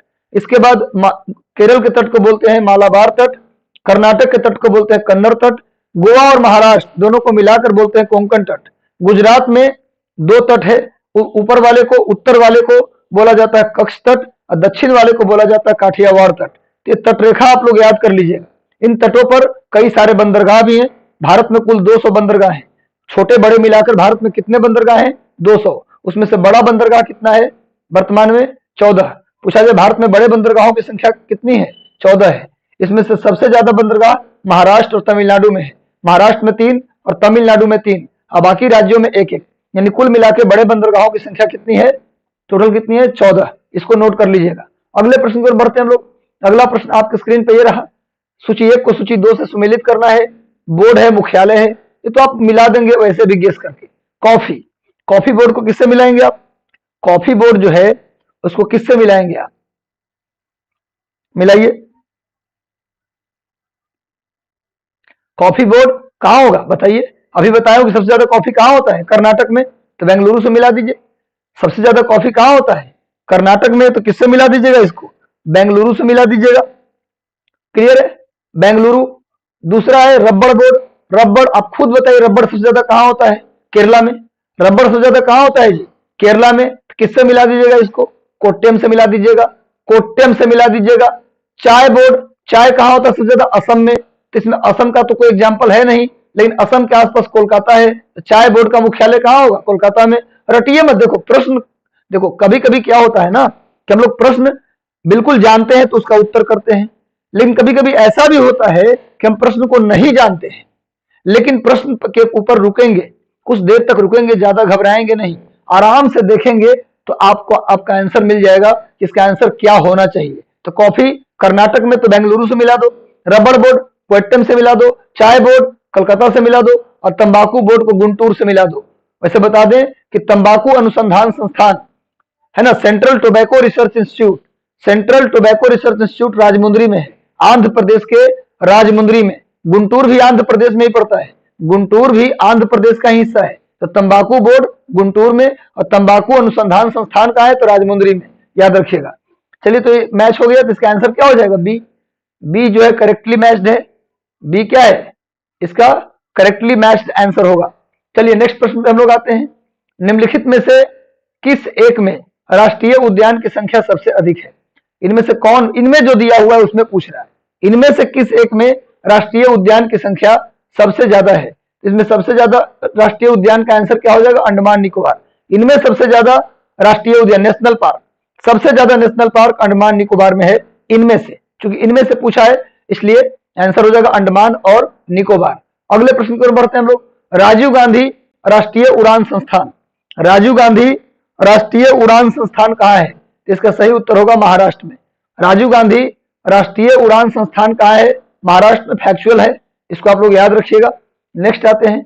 वर्ष 1953 में जब आंध्र प्रदेश एक अलग राज्य बना तब उसकी राजधानी कहाँ थी? जब आंध्र प्रदेश अलग राज्य बना तब उसकी राजधानी कहाँ थी? बताइए। गुंटूर, कर्नूल, नेल्लौर या वारंगल? कहाँ थी इसकी राजधानी? इसकी राजधानी थी कर्नूल। याद रखिए, जब आंध्र प्रदेश 1953 में, आपको बता दें कि भाषा के आधार पर गठित होने वाला भारत में पहला राज्य कौन था? आंध्र प्रदेश। आंध्र प्रदेश तेलुगु भाषा, तमिल राज्य पहले मद्रास राज्य था ना, मद्रास राज्य के अंदर ही तमिलनाडु और आंध्र प्रदेश दोनों आते थे, लेकिन तेलुगु लोगों का मांग था, आंध्र प्रदेश की भाषा तेलुगु है, उनकी मांग थी कि हमें भाषा के आधार पर एक अलग राज्य दिया जाए, है ना। आप जानते हैं कि इसके लिए एक व्यक्ति थे पोट्टी श्रीरामल्लू, पोट्टी श्रीरामल्लू, उन्होंने भूख हड़ताल किया, अनशन किया और अनशन करते हुए उनकी मृत्यु हो गई। इस कारण से मजबूरी में एक अलग राज्य बनाना पड़ा आंध्र प्रदेश को भाषा के आधार पर। तो भाषा के आधार पर गठित होने वाला पहला राज्य कौन था? आंध्र प्रदेश। तब उस समय उसकी राजधानी किसको बनाई गई थी? कर्नूल को। और आपको बता दें कि आज भी आंध्र प्रदेश की राजधानी कर्नूल है, आज भी है, क्योंकि आंध्र प्रदेश की अब 3 राजधानी है। आंध्र प्रदेश की 3 राजधानी, विशाखापट्टनम, अमरावती और कर्नूल। आंध्र प्रदेश एक ऐसा राज्य है जिसकी कितनी राजधानी है? 3 राजधानी है। पहले इसकी राजधानी हुआ करता था हैदराबाद, पहले राजधानी कहां हुआ करता था? हैदराबाद। लेकिन अब तेलंगाना एक अलग राज्य बन गया, तो तेलंगाना में हैदराबाद चला गया, इसलिए तेलंगाना की राजधानी हो गया हैदराबाद। अब आंध्र प्रदेश की राजधानी 3 राजधानी बनाया गया है, 3 राजधानी, एक विधायी राजधानी, एक न्यायिक राजधानी, एक प्रशासनिक राजधानी। विशाखापट्टनम, कर्नूल और अमरावती को आंध्र प्रदेश की राजधानी घोषित किया गया है, लेकिन जब आंध्र प्रदेश बना था उस समय भी उसकी राजधानी कहां थी? कर्नूल थी। इसको याद रखिएगा। अगले प्रश्न पर बढ़ते हैं हम लोग। निम्नलिखित युग्मों पर विचार कीजिए और दिए गए कूट से उत्तर दीजिए कि कौन इसमें सुमेलित है। कौन इसमें सुमेलित है बताइए। चंबल नदी क्या नर्मदा में मिलती है? नहीं, चंबल नदी मिलती है यमुना में, इसलिए गलत मैच है, ये करेक्टली मैच नहीं है। चंबल नदी निकलती है मध्य प्रदेश के महू जिला, महू याद रखिएगा, महू, मऊ नहीं बोल रहे, मऊ उत्तर प्रदेश में है, मऊ उत्तर प्रदेश में है, लेकिन महू मध्य प्रदेश में है। मध्य प्रदेश के महू जिले में जनापाव पहाड़ी से निकलती है चंबल, राजस्थान होते हुए उत्तर प्रदेश में इटावा के पास यमुना में मिलती है। चंबल किसमें मिलती है? यमुना में। चूंकि यहां नर्मदा दिया है इसलिए इसका मैचिंग गलत है। उसके बाद सोन नदी, सोन नदी किसमें मिलती है? यमुना में। सोन नदी किसमें मिलती है? यमुना में, ये भी करेक्टली मैच नहीं है क्योंकि सोन नदी गंगा में मिलती है। सोन नदी कहां मिलती है? सोन नदी मिलती है गंगा में, यमुना में नहीं मिलती है। आप जानते हैं सोन नदी निकलती है मध्य प्रदेश के अमरकंटक से और ये दानापुर के पास आकर के, सोन नदी दानापुर के पास आकर के क्या होती है? हल्दी छपरा के पास गंगा में मिलती है, तो ये भी मैच नहीं है। तीसरा है मानस, मानस नदी ब्रह्मपुत्र की ट्रिब्यूटरी है, बिल्कुल ये सही उत्तर है, मानस ब्रह्मपुत्र की ट्रिब्यूटरी है। तो 3 नंबर सी गलती से टाइप हो गया है, तो 3 नंबर जो होगा केवल 3, इसका आंसर क्या हो जाएगा? केवल 3, केवल 3, यानी मानस ब्रह्मपुत्र की ट्रिब्यूटरी है। ब्रह्मपुत्र की और भी ट्रिब्यूटरी है, ना हो तो आप नोट कर लीजिए, मानस, दिबांग, लोहित, सुवर्णश्री, धनश्री, बराक, ये सब ब्रह्मपुत्र की ट्रिब्यूटरी है, याद रखिएगा। तो चंबल कहां मिलती है? यमुना में। सोन कहां मिलती है? गंगा में, इसको ध्यान रखिएगा। नेक्स्ट आते हैं अगले प्रश्न की ओर। जहां पूर्वी घाट और पश्चिमी घाट मिलते हैं वहां निम्नलिखित में से कौन सी पहाड़ी मिलता है? पूर्वी घाट पश्चिमी घाट के मिलन बिंदु को क्या कहते हैं? प्रश्न ये है कि पश्चिमी घाट पूर्वी घाट जहां मिलते हैं वहां कौन सी पहाड़ी है? तो वहां नीलगिरी की पहाड़ी है। पश्चिमी घाट और पूर्वी घाट के मिलन बिंदु को नीलगिरी की पहाड़ी कहा जाता है। यह प्रश्न हूबहू सेम 60वीं व 60वीं बीपीएससी में आया हुआ है कि पश्चिमी घाट पूर्वी घाट के मिलन बिंदु को क्या कहते हैं? तो नीलगिरी की पहाड़ी कहते हैं, याद रखिएगा। नीलगिरी की पहाड़ी पर बड़े पैमाने पर कॉफी और चाय की खेती होती है। नीलगिरी की पहाड़ी का विस्तार कर्नाटक, केरल और तमिलनाडु में है। इसी पर एक हिल स्टेशन है ऊटी, तमिलनाडु में ऊटी नाम का हिल स्टेशन नीलगिरी की पहाड़ी पर है। यहाँ टोडा जनजाति, ये बहुत इंपॉर्टेंट लाइन बोल रहा हूं, आप नोट कर लीजिएगा, यहाँ टोडा और कोटा जनजाति निवास करती है। यहाँ टोडा और कोटा जनजाति निवास करती है। चाय और कॉफी की खेती होती है। नीलगिरी का विस्तार 3 राज्यों में है, कर्नाटक, केरल एंड तमिलनाडु। कर्नाटक, केरल एंड तमिलनाडु। यहाँ पर ऊटी नाम का हिल स्टेशन है, क्लियर है। और नीलगिरी की सबसे ऊंची चोटी का नाम है दोदा बेटा, नोट कर लीजिएगा। नीलगिरी के पहाड़ी की सबसे ऊंची चोटी है दोदा बेटा, दोदा बेटा। और मैं बता दूं कि दोदा बेटा पूरे दक्षिण भारत की दूसरी सबसे ऊंची चोटी है। दोदा बेटा पूरे दक्षिण भारत की दूसरी सबसे ऊंची चोटी है और नीलगिरी की पहाड़ी की भी सबसे ऊंची चोटी है। दोदा बेटा की ऊंचाई 2637 मीटर है। अन्नामलाई की पहाड़ी ये तमिलनाडु में है। कार्डेमम हिल ये केरला में है। शिवराय की पहाड़ी भी तमिलनाडु में है। शिवराय की पहाड़ी पूर्वी घाट का हिस्सा है। चलिए आगे बढ़ते हम लोग। अगला प्रश्न है, निम्नलिखित में से कौन सी एक हिमालय की वनस्पति नहीं है? इनमें से कौन सी एक हिमालय की वनस्पति नहीं है? तो जूनिपर है, सिल्वर फर भी है और स्प्रूस भी है। पूछ रहा है कौन नहीं है? तो महोगनी। महोगनी हिमालय के वनस्पति नहीं है। महोगनी इसमें हिमालय के वनस्पति नहीं है क्योंकि महोगनी उष्णकटिबंधीय सदाबहार जंगल में पाया जाता है। एबोनी, महोगनी, रोजवुड, आयरनवुड ये उस स्थान पे मिलता है जहां बहुत ज्यादा गर्मी हो या बहुत ज्यादा बरसात हो। बहुत ज्यादा बरसात और बहुत ज्यादा गर्मी जहां एक साथ होता है वहीं पर महोगनी, एबोनी, रोजवुड, आयरनवुड ये सब पेड़ मिलते हैं। लेकिन जूनिपर, सिल्वर फर, स्प्रूस ये हिमालय में मिलते हैं। कहने का मतलब क्वेश्चन ये था हिमालय में कौन सी वनस्पति नहीं मिलती? तो महोगनी नहीं मिलती है क्योंकि ये वही मिलेगा जहां बहुत ज्यादा वर्षा के साथ साथ बहुत ज्यादा गर्मी हो, यानी उष्णकटिबंधीय सदाबहार वन में ये मिलते हैं महोगनी। चलिए अगले प्रश्न पर हम लोग बढ़ते हैं। अगला प्रश्न आपके स्क्रीन पर ये रहा, भारत की राष्ट्रीय जनसंख्या नीति 2000 के अनुसार निम्नलिखित में से किस वर्ष तक भारत की जनसंख्या को स्थिर करने का लक्ष्य लिया गया है? राष्ट्रीय जनसंख्या नीति अभी तक 2 बार आया है। एक बार जनता पार्टी की सरकार में, आप जानते हैं कि 1977 में पहली बार केंद्र में गैर कांग्रेसी सरकार बना था, जनता पार्टी की सरकार बनी थी, मोरारजी देसाई प्रधानमंत्री बने थे और 1978 में अगले ही साल उन्होंने भारत की पहली जनसंख्या नीति बनाई थी। तो भारत की पहली जनसंख्या नीति कब आया? 1978 में, और दूसरी जनसंख्या नीति आई सन 2000 में। पहली जनसंख्या नीति जब आई थी तो प्रधानमंत्री मोरारजी देसाई थे, और दूसरी जनसंख्या नीति जब आई तो प्रधानमंत्री अटल बिहारी वाजपेयी थे।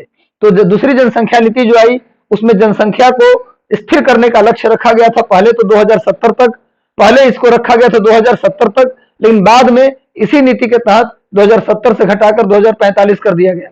2070 से घटाकर इस लक्ष्य को कितना कर दिया गया? 2045 कर दिया गया। यानी 2045 तक भारत की जनसंख्या को क्या कर लेना है? स्थिर कर लेना है, जो थोड़ा इम्पॉसिबल लग रहा है, पर देखिए आगे क्या होता है। हो सकता है भारत के लोग थोड़ा समझदार हो जाएं और जनसंख्या को कंट्रोल कर लें, लेकिन लगता तो नहीं कि होगा, पर देखिए सरकार ने टारगेट लिया है तो शायद हो भी जाए। तो राष्ट्रीय जनसंख्या नीति 2000 के तहत 2045 तक जनसंख्या को कंट्रोल कर लेना है। इसके तहत और क्या किया गया? और क्या किया गया भाई? तो इसके तहत TFR, टोटल फर्टिलिटी रेट, यानी कि कुल प्रजननता दर 2.1 रखने की बात की गई। कुल प्रजननता दर 2.1 करने की बात की गई। और आपको बता दें, आपको सुनकर खुशी होगी कि भारत के कुल प्रजननता दर 2.1 के नीचे आ गया है। अभी हाल ही में राष्ट्रीय परिवार स्वास्थ्य सर्वेक्षण हुआ था। 1992 से इंडिया में राष्ट्रीय परिवार स्वास्थ्य सर्वेक्षण किया जा रहा है। 92 से अभी तक कुल 5 बार हो चुका है राष्ट्रीय परिवार स्वास्थ्य सर्वेक्षण। ये स्वास्थ्य मंत्रालय के द्वारा करवाया जाता है। पहली बार 92-93 में करवाया गया था, और अभी 5वीं बार हुआ है। ये 5वीं बार जो रिपोर्ट आया उसमें कहा गया कि भारत का जो टोटल फर्टिलिटी रेट है, कुल प्रजननता दर है, वो 2.1 के नीचे आ गया है। यानी कि राष्ट्रीय जनसंख्या नीति 2000 का एक बात हम पूरा कर चुके। पहली बात। दूसरी बात इसमें क्या था कि मदर मोर्टिलिटी रेट, इसी जनसंख्या नीति में था कि मदर मोर्टिलिटी रेट, जो मातृत्व मृत्यु दर है, वो 1 लाख में 100 से ज्यादा नहीं होनी चाहिए। 1 लाख में 100 से ज्यादा मातृत्व मृत्यु दर नहीं होनी चाहिए। 100 होना चाहिए मैक्सिमम। 1 लाख में 100। मातृत्व का मतलब कौन सी महिला? बच्चे को जन्म देते समय मरने वाली जो महिला होती है उसी को मातृत्व मृत्यु दर कहते हैं। तो बच्चे के जन्म देते समय जिन महिलाओं का डेथ होता है उसको कंट्रोल करने की बात राष्ट्रीय जनसंख्या नीति 2000 में की गई थी, और कहा गया था कंट्रोल करके कहा लाना है? 1 लाख में 100 लाना है। यानी 1 लाख महिला यदि बच्चे को जन्म देती है तो 100 से ज्यादा का मौत नहीं होना चाहिए।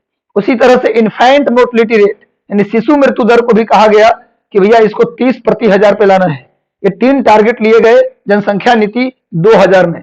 क्लियर है? ये लास्ट जनसंख्या नीति थी, इसके बाद जनसंख्या नीति बनी नहीं है। इसी के तहत राष्ट्रीय जनसंख्या आयोग बनाया गया। इसी जनसंख्या नीति के तहत नेशनल पॉपुलेशन कमीशन बनाई गई, और उसके अध्यक्ष कौन होते हैं? प्रधानमंत्री। राष्ट्रीय जनसंख्या आयोग के अध्यक्ष कौन होते हैं? प्रधानमंत्री होते हैं। इसको भी आप ध्यान रखिएगा। अगले प्रश्न की ओर बढ़ते हैं हम लोग। भारत की जनगणना 2001 के आंकड़ों के अनुसार निम्नलिखित में से किस एक की जनसंख्या न्यूनतम है? 2001 के पूछा है, 11 में ध्यान रखिएगा। 1 के आंकड़ों के अनुसार निम्नलिखित में से किसकी जनसंख्या न्यूनतम थी? इनमें से किसकी जनसंख्या न्यूनतम थी? तो ये इसका आंसर हो जाएगा सिक्किम। सिक्किम की जनसंख्या आज भी सबसे कम है। सबसे कम जनसंख्या वाला राज्य 2011 में भी सिक्किम ही है, और 2001 में भी कौन था? सिक्किम ही था। सबसे कम जनसंख्या वाला राज्य सिक्किम। सबसे अधिक जनसंख्या वाला राज्य उत्तर प्रदेश। सबसे कम पॉपुलेशन डेंसिटी वाला राज्य अरुणाचल प्रदेश, 17 व्यक्ति प्रति वर्ग किलोमीटर। और सबसे अधिक जनसंख्या घनत्व पॉपुलेशन डेंसिटी वाला राज्य बिहार।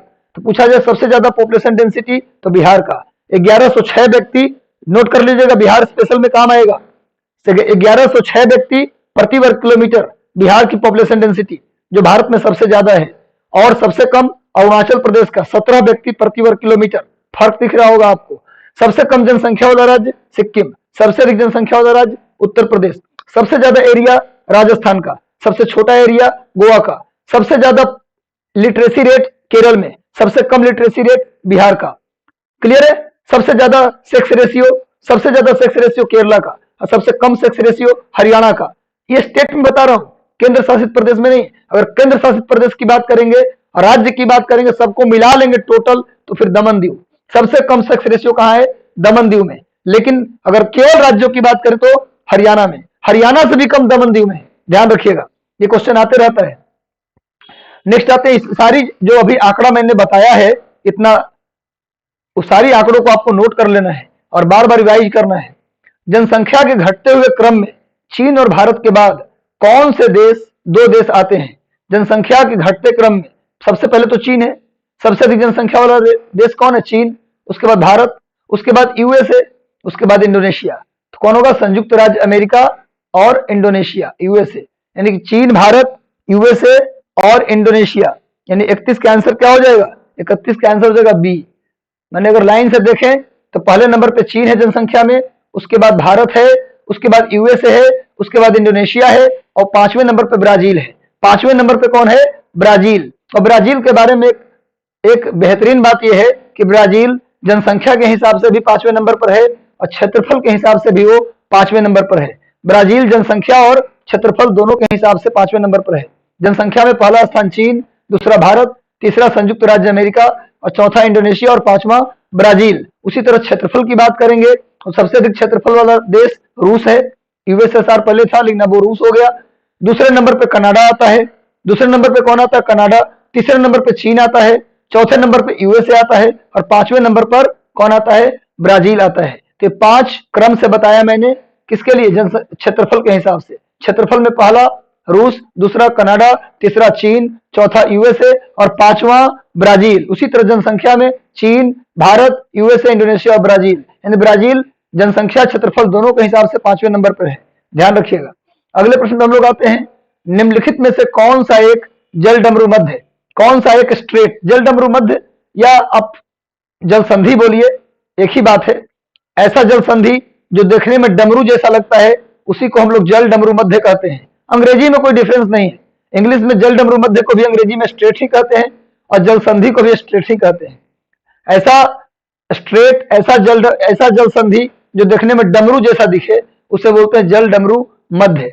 यानी कि जल डमरू मध्य और जल संधि किसको बोलते हैं? दो समुद्र को जोड़ने वाला, दो समुद्र को जोड़ने वाला या दो जमीन को अलग करने वाला जो रास्ता होता है उसी को हम लोग जल डमरू मध्य बोलते हैं। तो क्वेश्चन आया, निम्नलिखित में से कौन सा जल डमरू मध्य अंतरराष्ट्रीय तिथि रेखा के सर्वाधिक निकट है? International date line. आपने जब लैटिट्यूड लॉन्गिट्यूड पढ़ा होगा तो उसमें जानते होंगे आप कि 180 डिग्री लॉन्गिट्यूड को ही हम लोग बोलते हैं इंटरनेशनल डेट लाइन। 180 डिग्री देशांतर को, 180 डिग्री लॉन्गिट्यूड को हम लोग बोलते हैं इंटरनेशनल डेट लाइन, याद रखिएगा। 0 डिग्री लॉन्गिट्यूड को बोला जाता है प्राइम मेरिडियन, 0 डिग्री लॉन्गिट्यूड को बोला जाता है प्राइम मेरिडियन या Greenwich mean time, Greenwich mean time या फिर ग्लोबल स्टैंडर्ड टाइम, ये सब बोला जाता है 0 डिग्री को। 0 डिग्री का 3 नाम है, global standard time, Greenwich mean time और प्राइम मेरिडियन। लेकिन जो 180 डिग्री देशांतर है, 180 डिग्री लॉन्गिट्यूड है, वो उसको हम लोग इंटरनेशनल डेट लाइन बोलते हैं। क्यों बोलते हैं? क्योंकि वो एक ऐसा लाइन है जिसके इस पार से उस पार जाने में पूरे दिन बदल जाता है, 24 घंटे का अंतर हो जाता है। इंटरनेशनल डेट लाइन के इस पार आप हैं तो आप सोमवार अगर इधर हो रहा है तो उस पार जाएंगे तो मंगलवार हो जाएगा। टोटल 24 घंटे का अंतर आता है, इसीलिए उस लाइन को इंटरनेशनल डेट लाइन कहते हैं, अंतरराष्ट्रीय तिथि रेखा कहते हैं। ये प्रशांत महासागर से गुजरती है। कहां से गुजरती है? प्रशांत महासागर से। इनमें प्रशांत महासागर में कौन है? तो बेरिंग स्ट्रेट। यानी पूछा जाए कि अंतरराष्ट्रीय तिथि रेखा किस स्ट्रेट के सबसे पास में है तो आंसर क्या देंगे आप? Bearing straight. बेरिंग स्ट्रेट नाम सुना होगा आपने। अलास्का, अलास्का को रूस से कौन अलग करता है? अमेरिका को रूस से कौन अलग करता है? ये बेरिंग स्ट्रेट अलग करता है और इसी स्ट्रेट से होकर गुजरती है कौन? इंटरनेशनल डेट लाइन, अंतरराष्ट्रीय तिथि रेखा। यानी 180 डिग्री देशांतर बेरिंग स्ट्रेट से गुजरती है। अब बेरिंग स्ट्रेट किसको अलग करता है? अलास्का को रूस से। मलक्का जलडमरू मध्य, मलक्का जलडमरू मध्य किसको अलग करता है? सिंगापुर को। सिंगापुर को किससे अलग करता है भाई? तो ये इंडोनेशिया को अलग करता है। यानी कह सकते हैं आप कि मलेशिया और इंडोनेशिया को कौन अलग करता है? Malacca strait. और आपको बता दें कि व्यापार के दृष्टिकोण से मलक्का स्ट्रेट का बहुत ज्यादा इंपॉर्टेंस है। हिंद महासागर में का समझ लीजिए कि 80% जो व्यापार होता है वो मलक्का स्ट्रेट से ही होता है। उसके बाद फ्लोरिडा स्टेट है, ये फ्लोरिडा के पास है। अमेरिका के एक राज्य है फ्लोरिडा, वहीं पर है। फ्लोरिडा राज्य आपने नाम सुना होगा। अमेरिका के सबसे साउदर्न स्टेट है, साउथ ईस्टर्न आप कह सकते हैं, दक्षिण पूर्वी राज्य है फ्लोरिडा। यहाँ पर मियामी बीच है। मियामी से अभी करंट अफेयर भी है। अभी जानते हैं कि दुनिया के सबसे बेहतरीन हवाई अड्डा की सूची जारी की है। दुनिया के सबसे बेहतरीन हवाई अड्डे की सूची जारी की गई है, उसमें मियामी हवाई अड्डा को प्रथम स्थान मिला है। अभी हाल ही में दुनिया के बेस्ट एयरपोर्ट का लिस्ट जारी हुआ है, उसमें बेस्ट एयरपोर्ट घोषित हुआ है मियामी एयरपोर्ट। ये मियामी बीच भी है और वहां एयरपोर्ट जो है वो सबसे बेस्ट एयरपोर्ट घोषित हुआ है। किस राज्य में है? अमेरिका के फ्लोरिडा राज्य में है। और मैं बता दूं कि अमेरिका का जो सैटेलाइट लॉन्चिंग सेंटर है वो कहाँ है भैया? वो फ्लोरिडा में ही है, उसका नाम है केप कैनेवरल। अमेरिका का सैटेलाइट लॉन्चिंग सेंटर का नाम है केप कैनेवरल। जैसे इंडिया का सैटेलाइट लॉन्चिंग सेंटर कहाँ है? श्रीहरिकोटा और तुमकुर। इंडिया में दो है ना सैटेलाइट लॉन्चिंग सेंटर, अब दो हो गया, पहले एक था अब दो हो गया। एक है श्रीहरिकोटा, दूसरा है तुमकुर। श्रीहरिकोटा आंध्र प्रदेश और तुमकुर तमिलनाडु। उसी तरह से अमेरिका का सैटेलाइट लॉन्चिंग सेंटर कहाँ है? यह फ्लोरिडा में केप कैनेवरल, ठीक है ना। और दूसरा क्या है, यहाँ मियामी बीच है, और मियामी का हवाई अड्डा भी हाल ही में बेस्ट एयरपोर्ट दुनिया का साबित हुआ है। अभी इंडिया का चेन्नई एयरपोर्ट जो है वो टॉप 10 में है। इंडिया का जो एयरपोर्ट का बेस्ट एयरपोर्ट का जो लिस्ट जारी हुआ है, चेन्नई एयरपोर्ट को, यानी भारत के किसी एयरपोर्ट को पहली बार टॉप 10 में स्थान मिला है, वो है चेन्नई एयरपोर्ट, याद रखिएगा। जिब्राल्टर स्ट्रेट आप जानते हैं कहाँ है? जिब्राल्टर स्ट्रेट यूरोप को अफ्रीका से अलग करता है, यूरोप को अफ्रीका से अलग करता है, यानी कि मोरक्को को स्पेन से अलग करता है। देश की बात करें तो मोरक्को को स्पेन से कौन अलग करता है? जिब्राल्टर। ये किसको जोड़ता है? अटलांटिक महासागर को भूमध्य सागर से। अटलांटिक ओशियन को मेडिटेरियन सी से कौन जोड़ता है? Gibraltar straight. तो ये सब आप लोग याद कर लीजिएगा, एक लिस्ट आपको दे दिया जाएगा, इससे प्रश्न आ ही जाता है। अगले प्रश्न की ओर बढ़ते हैं हम लोग। निम्नलिखित में से कौन सा एक भूमध्य रेखा के सबसे निकट है? भूमध्य रेखा का मतलब इक्वेटर, भूमध्य रेखा का मतलब विषुवत रेखा। भूमध्य रेखा का मतलब क्या होता है? भूमध्य रेखा का मतलब होता है विषुवत रेखा, यानी इक्वेटर। इक्वेटर के सर्वाधिक निकट इनमें से कौन सा जगह है? इसका सही उत्तर होगा सिंगापुर। 2009 सिविल सर्विसेज के पेपर आप निकाल कर देखिएगा, आईएएस का पेपर 2009 का देखिएगा, उसमें सेम यही प्रश्न आया हुआ है कि भूमध्य रेखा के निकट कौन सा है। ऑप्शन भी सेम है, सिंगापुर। नोट कर लीजिएगा और आज जाकर देखिएगा मलक्का स्ट्रेट, यानी पूछा जाए दो प्रश्न आपसे पूछा जाएगा कि भूमध्य रेखा यानी मेडिटेरियन जो इक्वेटर है, जो विषुवत रेखा है, 0 डिग्री जो अक्षांश है उसको विषुवत रेखा कहते हैं, उसके निकट का शहर कौन है? सिंगापुर। और दूसरा प्रश्न आपका आएगा इससे कि भाई मलक्का स्ट्रेट के सबसे नजदीक में कौन है? मलक्का जल संधि के सबसे नजदीक में कौन है? वो भी आंसर क्या होगा?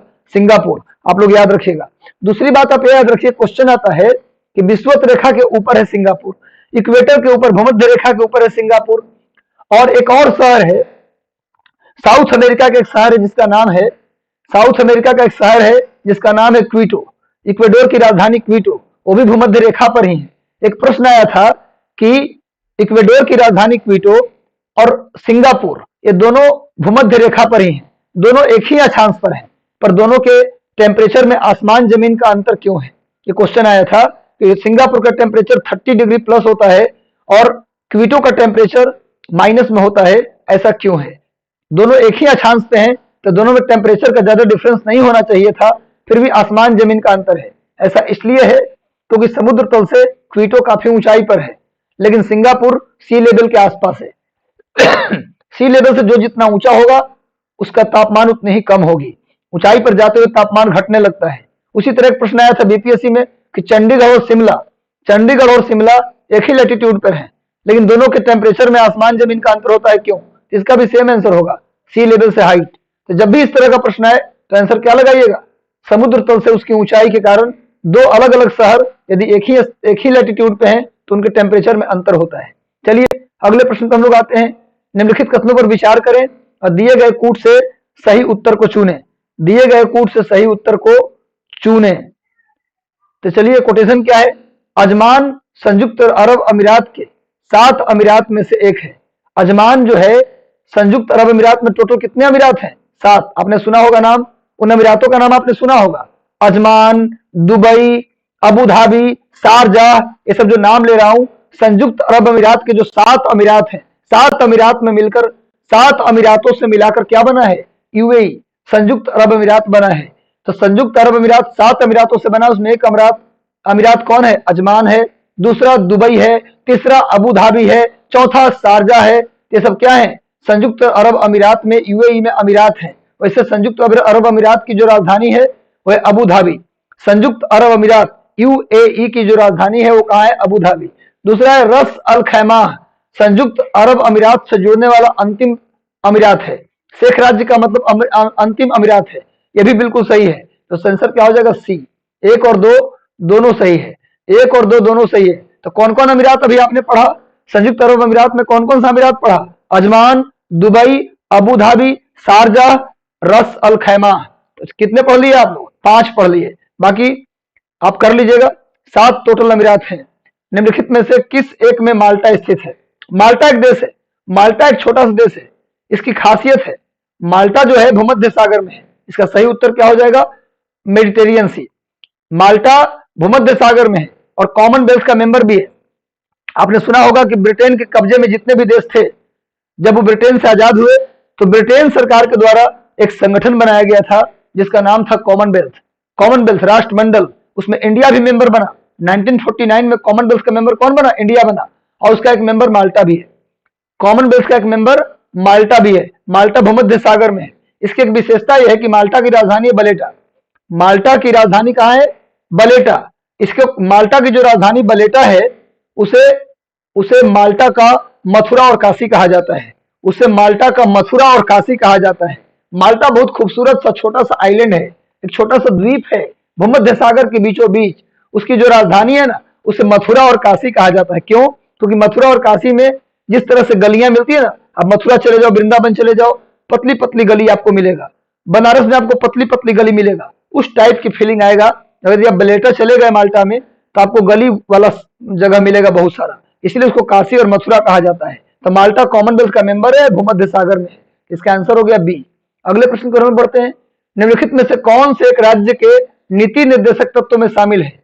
इसमें कौन राज्य के एक DPSP directive principle of state policy में इनमें से कौन शामिल है? ठीक है, देख लीजिए इसमें कौन शामिल है। कौन इसमें राज्य के नीति निर्देशक तत्व? आप जानते हैं कि राज्य के नीति निर्देशक तत्व संविधान के भाग 4 में है। कहा है? संविधान के भाग 4 में अनुच्छेद 36 से लेकर 51 तक, अनुच्छेद 36, 37, 38, 39, 40, 41, 42, 51 तक जाइएगा, इस सब में नीति निर्देशक तत्व की बात की गई है। इसमें पहला दिया है मानव दुर्व्यवहार और बलात्श्रम। मानव दुर्व्यवहार और बलात्श्रम, आप जानते होंगे कि मानव दुर्व्यवहार और बलात्श्रम फंडामेंटल राइट में है। और फंडामेंटल राइट के अनुच्छेद 23, फंडामेंटल राइट के आर्टिकल 23 क्या कहता है? किसी से आप जबरदस्ती काम नहीं करवा सकते। तो बलात्श्रम, जबरदस्ती काम नहीं करवा सकते, किसी का आप दुर्व्यवहार नहीं कर सकते, इस सब पर रोक लगाया गया है फंडामेंटल राइट में। कौन से फंडामेंटल राइट में? फंडामेंटल राइट के अनुच्छेद 23 में, शोषण के विरुद्ध अधिकार। इसलिए मानव दुर्व्यवहार और बलात्श्रम पर रोक की बात नीति निर्देशक सिद्धांत में नहीं किया गया है, बल्कि ये फंडामेंटल राइट मौलिक अधिकार में किया गया है। संविधान के भाग 3 में किया गया है। नीति निर्देशक सिद्धांत किसमें? भाग 4 में। तो पहला तो ऐसे ही गलत हो गया। दूसरा, मादक पदार्थ यानी शराब, मादक पदार्थ मतलब शराब, गांजा, भांग जो भी है, अफीम, स्वास्थ्य के लिए हानिकारक औषधि, परियोजनों से भिन्न उपयोग को प्रतिषेध। हाँ, स्वास्थ्य की सुरक्षा, आपने सुना होगा आर्टिकल 47, याद होगा तो याद कीजिए आप। अनुच्छेद 47 क्या कहता है? पोषण और स्वास्थ्य की सुरक्षा। पोषण और स्वास्थ्य की सुरक्षा। तो भाई मादक पदार्थ पर रोक क्यों लगाया जाता है? ताकि लोग स्वस्थ रहें। ऐसी औषधि, ऐसे ड्रग्स का उपयोग आप न करें जो आपकी बॉडी को नुकसान करता है। ये कहां मेंशन किया गया है? तो किया गया है राज्य के नीति निर्देशक तत्व के अनुच्छेद 47 में, स्वास्थ्य और पोषण की सुरक्षा। अनुच्छेद 47। अनुच्छेद 48 क्या कहता है भाई? पालतू पशुओं और जानवरों की सुरक्षा। अनुच्छेद 48 ये क्या बोलता है भाई? ये कहता है पर्यावरण की सुरक्षा। कल मैंने बताया था आपको, कल का वीडियो देखिएगा कि 42वां संविधान संशोधन में 48 जोड़ा गया। 42वां संविधान संशोधन के तहत ही अनुच्छेद 48 ए जोड़ा गया, और 48 ए जो है उसमें क्या कहा गया है? पर्यावरण की सुरक्षा की बात की गई है। तो इसका सही उत्तर क्या हो गया? केवल 2। केवल 2 सही है। ये सब बात नोट कर लीजिएगा। ये अनुच्छेद 23 में है फंडामेंटल राइट के, ये अनुच्छेद 47 में है। नेक्स्ट आइए, निम्नलिखित संविधान संशोधन अधिनियम में से किस एक के अंतर्गत भारत के संविधान की 8वीं अनुसूची में 4 भाषाएं जोड़ी गई, जिससे इसकी संख्या बढ़कर कितनी हो गई? 22। ये कौन सा है भैया? ये 92वां संविधान संशोधन। आपको बता दें कि जब संविधान बनाई गई थी उस समय 8वीं अनुसूची में कुल 14 भाषाएं थी। जब संविधान बना तो 8वीं अनुसूची में कितनी भाषाएं थी? कुल 14। लेकिन आप जानते हैं कि 21वां संविधान संशोधन, 21वां संविधान संशोधन करके सिंधी को भी 8वीं अनुसूची में जोड़ा गया, जिससे भाषा कितनी हो गई? 8वीं अनुसूची में 14 था, सिंधी जुड़ गया, टोटल 15 हो गया। बाद में 71वां संविधान संशोधन किया गया, 71st कॉन्स्टिट्यूशनल अमेंडमेंट किया गया। उसके तहत 3 भाषा को जोड़ा गया, कोंकणी, मणिपुरी और नेपाली को। 3 और जोड़ दिया गया तो 15 हो गया था, तो 15 और 3 कितना हो गया, 18। यानी 71वां संविधान संशोधन से क्या हो गया, 18 हो गया। फिर 92वां संविधान संशोधन किया गया, उससे 4 भाषा को जोड़ा गया, मैथिली, डोगरी, बोडो और संथाली। मैथिली, बोडो, डोगरी और संथाली 4 और जोड़ दिया गया, तो टोटल 18 4 22। याद कैसे रहेगा, तो 21 तो याद रखिए आप, 71 भी याद रखिए, और 71 में 21 जोड़िएगा तो कितना आएगा, 92 आएगा। तो 71 और 21 जोड़कर कितना आता है, 92 आता है। तो 71 और 21 में सिंधी को जोड़ा गया, और 71वां संविधान संशोधन में कोंकणी, मणिपुरी, नेपाली को जोड़ा गया। और तीसरा आपको रटना नहीं है, 71 21 को जोड़िए कितना आता है, 92 आता है। अब 92वां संशोधन में बाकी 4 को जोड़ा गया, कोंकणी सॉरी किसको जोड़ा गया, बोडो असम की भाषा है, डोगरी हिमाचल प्रदेश और जम्मू कश्मीर की भाषा है, मैथिली उत्तर बिहार की भाषा है, संथाली झारखंड की भाषा है। ये चारों को जोड़ा गया 92वां संशोधन से, जिससे वर्तमान में 8वीं अनुसूची में कितनी भाषाएं हैं, 22। याद रखिएगा। टोटल कितनी अनुसूची है, टोटल कितनी अनुसूची है जी, 12। जब संविधान बना था उस समय अनुसूची की संख्या थी 8, लेकिन अब कितने हो गए हैं, 12। पहली अनुसूची में क्या लिखा है, भारत राज्यों का संघ है। दूसरी अनुसूची में क्या लिखा है, क्या लिखा है, वेतन, वेतन और भत्ता। तीसरी अनुसूची में क्या है, शपथ ग्रहण। तीसरी में क्या है, शपथ ग्रहण। चौथी में क्या है, राज्यसभा में सीटों का बंटवारा। 5वीं अनुसूची में क्या है, अनुसूचित जाति और जनजाति क्षेत्र का प्रशासन।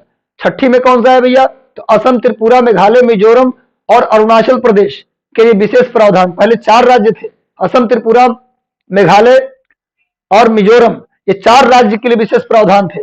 पर इस साल अरुणाचल प्रदेश को भी 6ठी अनुसूची में जोड़ दिया गया है। ये आपके लिए करंट अफेयर है, याद रखिएगा। इसके बाद 7वीं अनुसूची में 3 सूची है, संघ सूची, समवर्ती सूची और राज्य सूची। और 8वीं अनुसूची में भाषा है, ये पहले से था। 9वीं अनुसूची, पहला संविधान संशोधन करके 9वीं अनुसूची को जोड़ा गया, इसमें भूमि सुधार है, लैंड रिफॉर्म है। 10वीं अनुसूची में दल बदल, 52वां संविधान संशोधन से जोड़ा गया। 11वीं अनुसूची में पंचायती राज, 73वां संविधान संशोधन से जोड़ा गया। और 12वीं अनुसूची में नगर निगम, 74वां संविधान संशोधन से जोड़ा गया। तो आपको सारी अनुसूची याद होनी चाहिए अच्छे से। अगला निम्नलिखित में से 38 नंबर क्वेश्चन हम लोग देखते हैं, निम्नलिखित में से कौन सा एक लोकसभा सर्वाधिक बड़ा निर्वाचन क्षेत्र है, कौन सा लोकसभा का एक क्षेत्र सबसे बड़ा है, कांगड़ा, लद्दाख, कच्छ, भीलवाड़ा, इनमें से कौन सा लोकसभा क्षेत्र सबसे बड़ा था, तो क्या होगा आंसर बी। लद्दाख का जो लोकसभा क्षेत्र है वो सबसे बड़ा लोकसभा क्षेत्र था। पिछले लोकसभा 2019 में जो लोकसभा का चुनाव हुआ उसमें सबसे बड़ा लोकसभा क्षेत्र कौन था, लद्दाख था। नोट कर लीजिएगा। अब तो अलग हो गया भाई, कश्मीर का 2 हिस्सा कर दिया गया ना। जम्मू कश्मीर राज्य पुनर्गठन विधेयक 2019 के तहत जम्मू कश्मीर को 2 केंद्र शासित प्रदेश में बांट दिया गया, एक जम्मू कश्मीर और दूसरा लद्दाख। जम्मू कश्मीर जो होगा होगा विधानसभा वाला केंद्र शासित प्रदेश, और लद्दाख होगा बिना विधानसभा वाला केंद्र शासित प्रदेश। तो यहाँ पे याद रखिएगा। अगले प्रश्न पर बढ़ते हैं। 39, भारत के संविधान की किस अनुसूची में विभिन्न राज्यों में अनुसूचित क्षेत्रों के प्रशासन और नियंत्रण का विशेष उपबंध है। मैंने अभी बताया किस अनुसूची में कुछ राज्यों के लिए, कुछ राज्यों के प्रशासन के लिए विशेष उपबंध किया गया है, विशेष उपबंध किया गया। अभी बताया ना, 6ठी अनुसूची। 6ठी अनुसूची में पहले 4 राज्य थे, असम, त्रिपुरा, मेघालय और मिजोरम राज्य का प्रशासन था, लेकिन अब अरुणाचल प्रदेश को भी उसमें शामिल कर लिया गया है। तो कौन होगा 6ठी अनुसूची, राज्यों के, अच्छा सॉरी क्वेश्चन क्या है, अनुसूचित क्षेत्रों का प्रशासन पूछ रहा है। तभी मैंने बताया था 5वीं अनुसूची, 5वीं अनुसूची बताया था ना कि 4थी अनुसूची में राज्यसभा में सीटों का बंटवारा, और 5वीं अनुसूची में क्या बताया, अनुसूचित जाति और जनजाति क्षेत्रों का प्रशासन। अच्छे से प्रश्न को पढ़ना है, यही चीज मैं सिखा रहा हूं आप लोगों को कि प्रश्न को क्या करना है, अच्छे से पढ़ के वहां उत्तर देना है। जो एग्जाम आपको देना है और एग्जाम हॉल में आपको अकेले होना है, और वहां पर आपके साथ कोई नहीं होगा, इसलिए प्रश्न को ठीक से पढ़ के उत्तर देना है। अनुसूचित क्षेत्रों का प्रशासन पूछे तो आंसर 5वीं अनुसूची। अब पूछे कुछ राज्यों के लिए विशेष प्रावधान, तब होगा 6ठी अनुसूची। उसमें कौन कौन से राज्य हैं, असम, त्रिपुरा, मेघालय, मिजोरम और अरुणाचल प्रदेश। अरुणाचल प्रदेश को इस बार जोड़ा गया है। चलिए अगले प्रश्न की ओर बढ़ते हैं। निम्नलिखित में से किसने भारत के उपराष्ट्रपति के पद को संभाला है। इनमें से कौन कौन से ऐसे राष्ट्रपति हैं, ये सभी भारत के राष्ट्रपति भी रहे हैं, ये सभी भारत के राष्ट्रपति भी रहे हैं, ये सभी भारत के राष्ट्रपति रहे हैं। लेकिन क्वेश्चन क्या पूछ रहा है कि इनमें से कौन भारत के उपराष्ट्रपति के पद को भी संभाला है। इनमें से कौन है जो भारत के उपराष्ट्रपति के पद को भी संभाला है। तो मोहम्मद हिदायतुल्लाह ये भी भारत के उपराष्ट्रपति रहे हैं। फखरुद्दीन अली अहमद कभी भारत के उपराष्ट्रपति नहीं रहे। नीलम संजीव रेड्डी भी भारत के कभी उपराष्ट्रपति नहीं रहे। यानी कि नीलम संजीव रेड्डी के बारे में आप जानते होंगे, निर्विरोध चुने जाने वाले एकमात्र राष्ट्रपति कौन थे? नीलम संजीव रेड्डी। ये बात आप याद रखिएगा, नीलम संजीव रेड्डी निर्विरोध चुने जाने वाले एकमात्र राष्ट्रपति। लेकिन नीलम संजीव रेड्डी भारत के उपराष्ट्रपति नहीं रहे। फखरुद्दीन अली अहमद भी भारत के उपराष्ट्रपति नहीं रहे। शंकर दयाल शर्मा भारत के उपराष्ट्रपति थे। यानी कि मोहम्मद हिदायतुल्लाह और नीलम संजीव रेड्डी, ये दो, यानी 1 और 4। इसका सही उत्तर क्या हो जाएगा? 1 और 4, याद रखिएगा। चलिए नेक्स्ट आते हैं हम लोग, अगले प्रश्न पर हम लोग आते हैं। अगला प्रश्न है, निम्नलिखित इनमें से कौन सुमेलित है? इनमें सुमेलित कौन है ये पूछ रहा है। नागेंद्र सिंह भारत का मुख्य निर्वाचन आयुक्त, एन राय अंतर्राष्ट्रीय न्यायालय के अध्यक्ष, आर.के. त्रिवेदी भारत के मुख्य न्यायमूर्ति, अशोक देसाई भारत के महान्यायवादी। इनमें कौन सुमेलित है ये प्रश्न आपसे पूछ रहा है। इसमें बस एक ही सुमेलित है, अशोक देसाई भारत के महान्यायवादी रह चुके हैं। अशोक देसाई भारत के महान्यायवादी यानी अटॉर्नी जनरल ऑफ इंडिया रह चुके हैं। अटॉर्नी जनरल की बात संविधान के अनुच्छेद 76 में किया गया है। नागेंद्र सिंह अंतर्राष्ट्रीय न्यायालय के पहले न्यायाधीश थे। पहले भारतीय नागेंद्र सिंह थे। क्वेश्चन आ जाए कि अंतर्राष्ट्रीय न्यायालय के जज बनने वाले पहले भारतीय कौन थे? नागेंद्र सिंह थे, याद रखिएगा। और अशोक देसाई भारत के महान्यायवादी थे। इसलिए सुमेलित कौन है? ये है। अगले प्रश्न पर बढ़ते हैं हम लोग। अगला प्रश्न आपकी स्क्रीन पर ये रहा, संयुक्त राष्ट्र मुद्रा और वित्तीय सम्मेलन, इनमें से IBRD, GATT यानी IBRD, GATT, IMF ये सब किस सम्मेलन के से निकला हुआ है? क्वेश्चन पूछ रहा है कि कौन सा ऐसा सम्मेलन था जिसमें इन सब की स्थापना के बारे में बताया गया था? ब्रेटन वुड्स सम्मेलन। ब्रेटन वुड्स सम्मेलन हुआ था 1944 में। उसी में डिसाइड किया गया था क्या बनाने के लिए? IBRD। IBRD जो है उसी को वर्ल्ड बैंक भी कहते हैं। IBRD को ही हम लोग क्या बोलते हैं? वर्ल्ड बैंक भी बोलते हैं। GATT, GATT, GATT जिसको आजकल WTO कर दिया गया नाम, GATT का नाम बदल के 1995 में क्या कर दिया गया? WTO, वर्ल्ड ट्रेड ऑर्गेनाइजेशन कर दिया गया। IMF और वर्ल्ड बैंक कहा जाता है, जितने मेंबर IMF के होते हैं उतने ही वर्ल्ड बैंक के। IMF और वर्ल्ड बैंक दोनों का हेडक्वार्टर वाशिंगटन DC में है। IMF और IBRD का फुल फॉर्म होता है international bank for reconstruction and development, और GATT का फुल फॉर्म होता है general agreement on tariff and trade. इसी का नाम बदल के WTO कर दिया गया। तो GATT का और WTO का हेडक्वार्टर स्विट्जरलैंड के जेनेवा में है, लेकिन IBRD यानी वर्ल्ड बैंक और IMF का हेडक्वार्टर वाशिंगटन DC में है। अमेरिका का जो वाशिंगटन DC है पोटामैक नदी के किनारे है। पोटामैक नदी के किनारे वो अमेरिका का वाशिंगटन DC स्थित है, और पोटामैक नदी हडसन नदी की सहायक नदी है, और हडसन नदी के किनारे अमेरिका का न्यूयॉर्क शहर स्थित है, याद रखिएगा। चलिए आगे आते हैं। बाकी सम्मेलन जानते हैं आप। वर्साय की संधि की गई थी फर्स्ट वर्ल्ड वॉर के बाद। फर्स्ट वर्ल्ड वॉर के बाद क्या किया गया था? जर्मनी के साथ एक अपमानजनक संधि की गई थी, जिसे वर्साय ट्रीटी के नाम से जानते हैं। कहते हैं कि वर्साय की ट्रीटी ने ही दूसरा विश्व युद्ध करवाया था। नेक्स्ट आते हैं, अगले प्रश्न पे हम लोग आते हैं। निम्नलिखित में से कौन भारत सरकार के सार्वजनिक क्षेत्र का उपक्रम है? यानी कि पब्लिक सेक्टर अंडरटेकिंग्स। इनमें से कौन जो है भारत सरकार का पब्लिक सेक्टर अंडरटेकिंग्स है? पब्लिक सेक्टर अंडरटेकिंग्स कौन है? इसका आंसर हो जाएगा तीनों। Balmer Lawrie and company limited, dredging corporation of India और educational consultant of India limited. ये तीनों क्या हैं? भारत सरकार के पब्लिक सेक्टर अंडरटेकिंग्स यानी सार्वजनिक क्षेत्र के उपक्रम है। तो आंसर हो जाएगा डी। इसका आंसर क्या हो जाएगा? D 43 का। अगले प्रश्न पे हम लोग आते हैं। भारत निम्नलिखित में से किसका सदस्य है? इनमें से किसका सदस्य इंडिया है? इनमें से किसका सदस्य इंडिया है? इनमें से किसका सदस्य भाई बताओ जल्दी से। इंडिया इसमें से 1 और 3। आंसर हो जाएगा 1 और 3। एशियाई विकास बैंक और कोलंबो योजना ये दोनों का सदस्य इंडिया है। एशिया प्रशांत आर्थिक सहयोग और OECD आर्थिक सहयोग विकास संगठन, इसको शॉर्ट में बोलते हैं OECD, इसका दोनों का भारत मेंबर नहीं है। बाकी कोलंबो योजना और एशियाई विकास बैंक दोनों का सदस्य भारत है। इसलिए आंसर हो जाएगा 1 और 3। अगले प्रश्न पर बढ़ते हैं हम लोग। अगला प्रश्न आपके स्क्रीन पर यह रहा 45 नंबर। अगस्त 2006 में भारत सरकार ने ग्रामीण विद्युतीकरण नीति अधिसूचित की थी। इस नीति का लक्ष्य किस वर्ष तक भारत के सभी घरों में बिजली पहुंचाना था?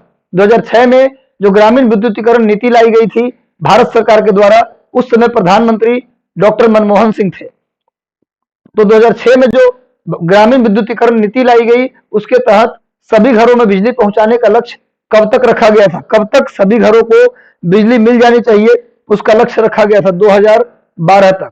याद रखिएगा, ग्रामीण विद्युतीकरण नीति का यानी कि रूरल इलेक्ट्रिफिकेशन पॉलिसी का जो टारगेट था कि प्रत्येक घर में बिजली पहुंचाना है, कब तक पहुंचाना है? 2012 तक। इसको नोट कर लीजिएगा। अगले प्रश्न को बढ़ते हैं हम लोग। महिलाओं को पारंपरिक और अपारंपरिक व्यवसाय प्रशिक्षण और कौशल प्रदान करने वाली इनमें से कौन सी योजना है? पारंपरिक, ट्रेडिशनल और नॉन ट्रेडिशनल। ट्रेडिशनल और नॉन ट्रेडिशनल जो व्यवसाय है उसके लिए प्रशिक्षण और कौशल प्रदान करने के लिए इसमें से कौन सी योजना है सरकार की? इसका सही उत्तर हो जाएगा स्वयं सिद्धि योजना। इसका सही उत्तर हो जाएगा स्वयं सिद्धि योजना। नोट कर लीजिएगा, स्वयं सिद्धि योजना महिलाओं को व्यवसायिक गतिविधियों में प्रशिक्षण देने के लिए, उनको स्किल्ड बनाने के लिए लाया गया था। अगला प्रश्न पर बढ़ते हैं हम लोग। बहुत अच्छा प्रश्न है अगला। निम्नलिखित में से निम्नलिखित कथनों पर विचार कीजिए। निम्नलिखित कथनों पर विचार कीजिए। पहला कथन पढ़िए आप ध्यान से। जवाहरलाल नेहरू की मृत्यु के समय भारत के प्रधानमंत्री को चौथी बार की प्रधानमंत्री पदावधि में थे। कह रहा कि जवाहरलाल नेहरू जब मरे तो चौथी बार प्रधानमंत्री थे। ये क्या सही उत्तर है? ये बिल्कुल गलत उत्तर है, 100% गलत उत्तर है। नेहरू जी कुल मिला के 5 बार भारत के प्रधानमंत्री रहे हैं। नेहरू जी कुल मिला के 5 बार भारत के प्रधानमंत्री रहे हैं। देखिए जोड़ लीजिए, 1946 में जब इंटरिम गवर्नमेंट बना, अंतरिम सरकार बना कैबिनेट मिशन की सिफारिश पर, तो उसके भी प्रधानमंत्री कौन थे? और पंडित जवाहरलाल नेहरू। एक बार हो गया। दूसरी बार जब भारत को आजादी मिली 47 में, तो दोबारा मंत्रिमंडल बनाया गया, उसके भी प्रधानमंत्री कौन थे? जवाहरलाल नेहरू। कितनी बार हो गया? 2 बार। पहली बार आम चुनाव हुआ 51-52 में, तब भी प्रधानमंत्री कौन बने? पंडित जवाहरलाल नेहरू। उसके बाद 5 साल बाद 56 में चुनाव हुआ, तब भी प्रधानमंत्री कौन बने? जवाहरलाल नेहरू। तो कितनी बार हो गया? 4 बार। और 56 के बाद अगला चुनाव होगा 62 में, तो 62 में भी चुनाव हुआ, तो प्रधानमंत्री कौन बने? जवाहरलाल नेहरू। 64 में मरे हैं ये, तो कुल मिलाकर कितना हो गया? 5 बार प्रधानमंत्री रहे जवाहरलाल नेहरू। कितनी बार प्रधानमंत्री रहे? 5 बार। इसको आप नोट कर लीजिएगा, कब कब मैंने बता दिया है। दूसरा कोटेशन है, यानी पहला कोटेशन गलत है, चौथी बार नहीं बल्कि 5वीं बार थे। क्लियर है? पहला गलत है। दूसरा क्या है? जवाहरलाल नेहरू ने संसद सदस्य के रूप में रायबरेली का प्रतिनिधित्व किया था। संसद सदस्य के रूप में उन्होंने रायबरेली का प्रतिनिधित्व किया था। रायबरेली का प्रतिनिधित्व किया था। रायबरेली से उन्होंने प्रतिनिधित्व किया, ये पूछ रहा है। रायबरेली से उन्होंने प्रतिनिधित्व किया, ये भी क्या है? गलत उत्तर है। रायबरेली से नहीं बल्कि फूलपुर से चुनाव जीतते थे। नेक्स्ट आइए, भारत के प्रथम गैर कांग्रेसी प्रधानमंत्री वर्ष 1977 में पद पर नियुक्त हुआ। अभी मैंने कुछ देर पहले बताया था, जब पॉपुलेशन पॉलिसी बता रहा था तो बताया था कि 1977 में पहली बार केंद्र में गैर कांग्रेसी सरकार बनी थी, जनता पार्टी की सरकार बनी थी और मोरारजी देसाई प्रधानमंत्री बने थे। तो 1977 में गैर कांग्रेसी प्रधानमंत्री बनाया गया था। ये बिल्कुल सही उत्तर है। तो केवल 3 आंसर होगा। तो केवल 3 इसमें ऑप्शन है बी। तो केवल 3 इसका सही उत्तर क्या होगा? केवल 3। केवल 3 आंसर याद रखिएगा, केवल 3। नेक्स्ट आइए, अगले प्रश्न पे आते हैं। निम्नलिखित किला में से ब्रिटिश सरकार ने सबसे पहले किसका निर्माण करवाया था? फोर्ट विलियम का, फोर्ट सेंट जॉर्ज का, फोर्ट सेंट डेविड का, फोर्ट सेंट एंजेलो का। इस सभी का निर्माण ब्रिटिश सरकार ने करवाया था। क्वेश्चन ये है कि इनमें पहली बार ब्रिटिश सरकार ने किसका निर्माण किया था? इसका सही होगा Fort Saint George. Fort Saint George का निर्माण पहली बार ब्रिटिश सरकार ने करवाया था। नेक्स्ट, और आज के सेशन का सेकंड लास्ट क्वेश्चन है ये। निम्नलिखित कथनों पर विचार कीजिए। रॉबर्ट क्लाइव बंगाल के प्रथम गवर्नर जनरल थे। रॉबर्ट क्लाइव बंगाल के प्रथम गवर्नर जनरल थे। ये सही नहीं है। ये सही नहीं है भाई। बंगाल के प्रथम गवर्नर जनरल ये नहीं थे। आप जानते हैं कि बंगाल के प्रथम गवर्नर जनरल, गवर्नर पहले होते थे, गवर्नर जनरल नहीं होते थे। पहले कौन होते थे? गवर्नर। रॉबर्ट क्लाइव गवर्नर था, न कि गवर्नर जनरल था। भारत के पहले, बंगाल के पहले गवर्नर जनरल बनाए गए रेगुलेटिंग एक्ट के तहत 1773 में जो रेगुलेटिंग एक्ट आया, पहली बार ईस्ट इंडिया कंपनी पर संसदीय नियंत्रण की शुरुआत हुई 1773 में रेगुलेटिंग एक्ट के माध्यम से। और उसके तहत बंगाल के गवर्नर का गवर्नर जनरल कहा जाने लगा। तो बंगाल के पहले गवर्नर जनरल थे वारेन हेस्टिंग्स, वारेन हेस्टिंग्स, न कि लॉर्ड क्लाइव। ध्यान रहे आप लोगों को। तो पहला कोटेशन तो ऐसे ही गलत हो गया। दूसरा, लॉर्ड विलियम बेंटिक भारत के प्रथम गवर्नर जनरल थे, बिल्कुल सही उत्तर है, सेकंड वाला सही है। तो कि आप जानते हैं कि जब रेगुलेटिंग एक्ट आया उस समय बंगाल के गवर्नर के अंदर ही पूरे भारत की शासन को दे दिया गया था। यानी उस समय जब बने Warren Hastings governor, Warren Hastings governor बने तो बंगाल के गवर्नर जनरल बने, और उस समय से लेकर लगातार बंगाल का ही गवर्नर जनरल कहा जाता था। लेकिन 1833 में जो चार्टर एक्ट आया उसमें बंगाल के गवर्नर जनरल का नाम बदल के भारत का गवर्नर जनरल कर दिया गया, और ये एक्ट आया था लॉर्ड विलियम बेंटिक के समय। तो पूछा जाए आपसे कि बंगाल का अंतिम गवर्नर जनरल, तो भी लॉर्ड विलियम बेंटिक, और इसी के समय ये कानून आया, ये नाम चेंज किया गया। तो पूछा जाए भारत के पहले गवर्नर जनरल, तो भी लॉर्ड विलियम बेंटिक। तो बंगाल के पहले governor general Warren Hastings, Bengal के अंतिम governor general Lord William Bentinck, और बंगाल और भारत के पहले गवर्नर जनरल तो भी लॉर्ड विलियम बेंटिक। तो आंसर क्या हो जाएगा? केवल दो, यानी B is the right answer. ध्यान रखिएगा। नेक्स्ट आते हैं हम लोग आगे। निम्नलिखित यूरोप के देशों में कौन स्वतंत्रता पूर्व भारत में व्यापारिक रूप से सबसे अंत में आया? भारत में व्यापारी के रूप में सबसे लास्ट में कौन आया था? तो इसका आंसर हो जाएगा सबसे अंत में कौन आया था? अंत में सबसे आया था फ्रांसीसी। सबसे लास्ट में व्यापारी बनके सबसे लास्ट में इंडिया में कौन आया था? तो फ्रांसीसी आए थे। याद रखिएगा, सबसे पहले कौन आया था? पुर्तगाली। सबसे पहले पुर्तगाली आए और सबसे बाद में कौन गए? पुर्तगाली। सबसे पहले पुर्तगाली, आप नाम सुना होगा, वास्को डिगामा। वास्को डिगामा 1498 में भारत आया था। तो पहला यूरोपीय भारत आने वाला यूरोपीय कौन था भाई? पुर्तगाली। और सबसे बाद में जाने वाला भी कौन था? पुर्तगाली। 1961 में पांडिचेरी को इसने आजाद किया। 1961 तक इनका गोवा और पांडिचेरी पर कब्जा था। 1961 में पांडिचेरी को इन्होंने भारत को सौंप दिया और फाइनली भारत से चले गए। तो सबसे पहले आने वाले पुर्तगाली और सबसे अंतिम में जाने वाले पुर्तगाली और सबसे अंत में आने वाले कौन? फ्रांसीसी। इस प्रश्न का उत्तर होगा सी, 50 का सी। चलिए आज का सेशन हम लोग यहीं समाप्त करते हैं। कैसा लगा आपको सेशन? आप कमेंट बॉक्स में हमें जरूर बताइएगा सेशन आपको कैसा लगा, समझ में आया? इसी तरह का सेशन मैं आपके लिए लगातार डेली इसी समय लाता रहूंगा। आप लोग लगातार मेहनत करते रहें। जितनी बातें मैं बताता हूं उन सभी बातों को आप नोट डाउन जरूर करें, उसका प्रॉपर रिवीजन करें। हर दिन इसी तरह का 50 क्वेश्चन आपके लिए लाते रहेंगे। All the best, God bless you. ध्यान रखें, खूब मेहनत करें। एक रोल नंबर आपका होना चाहिए कम से कम रिजल्ट में। ठीक है, चलिए।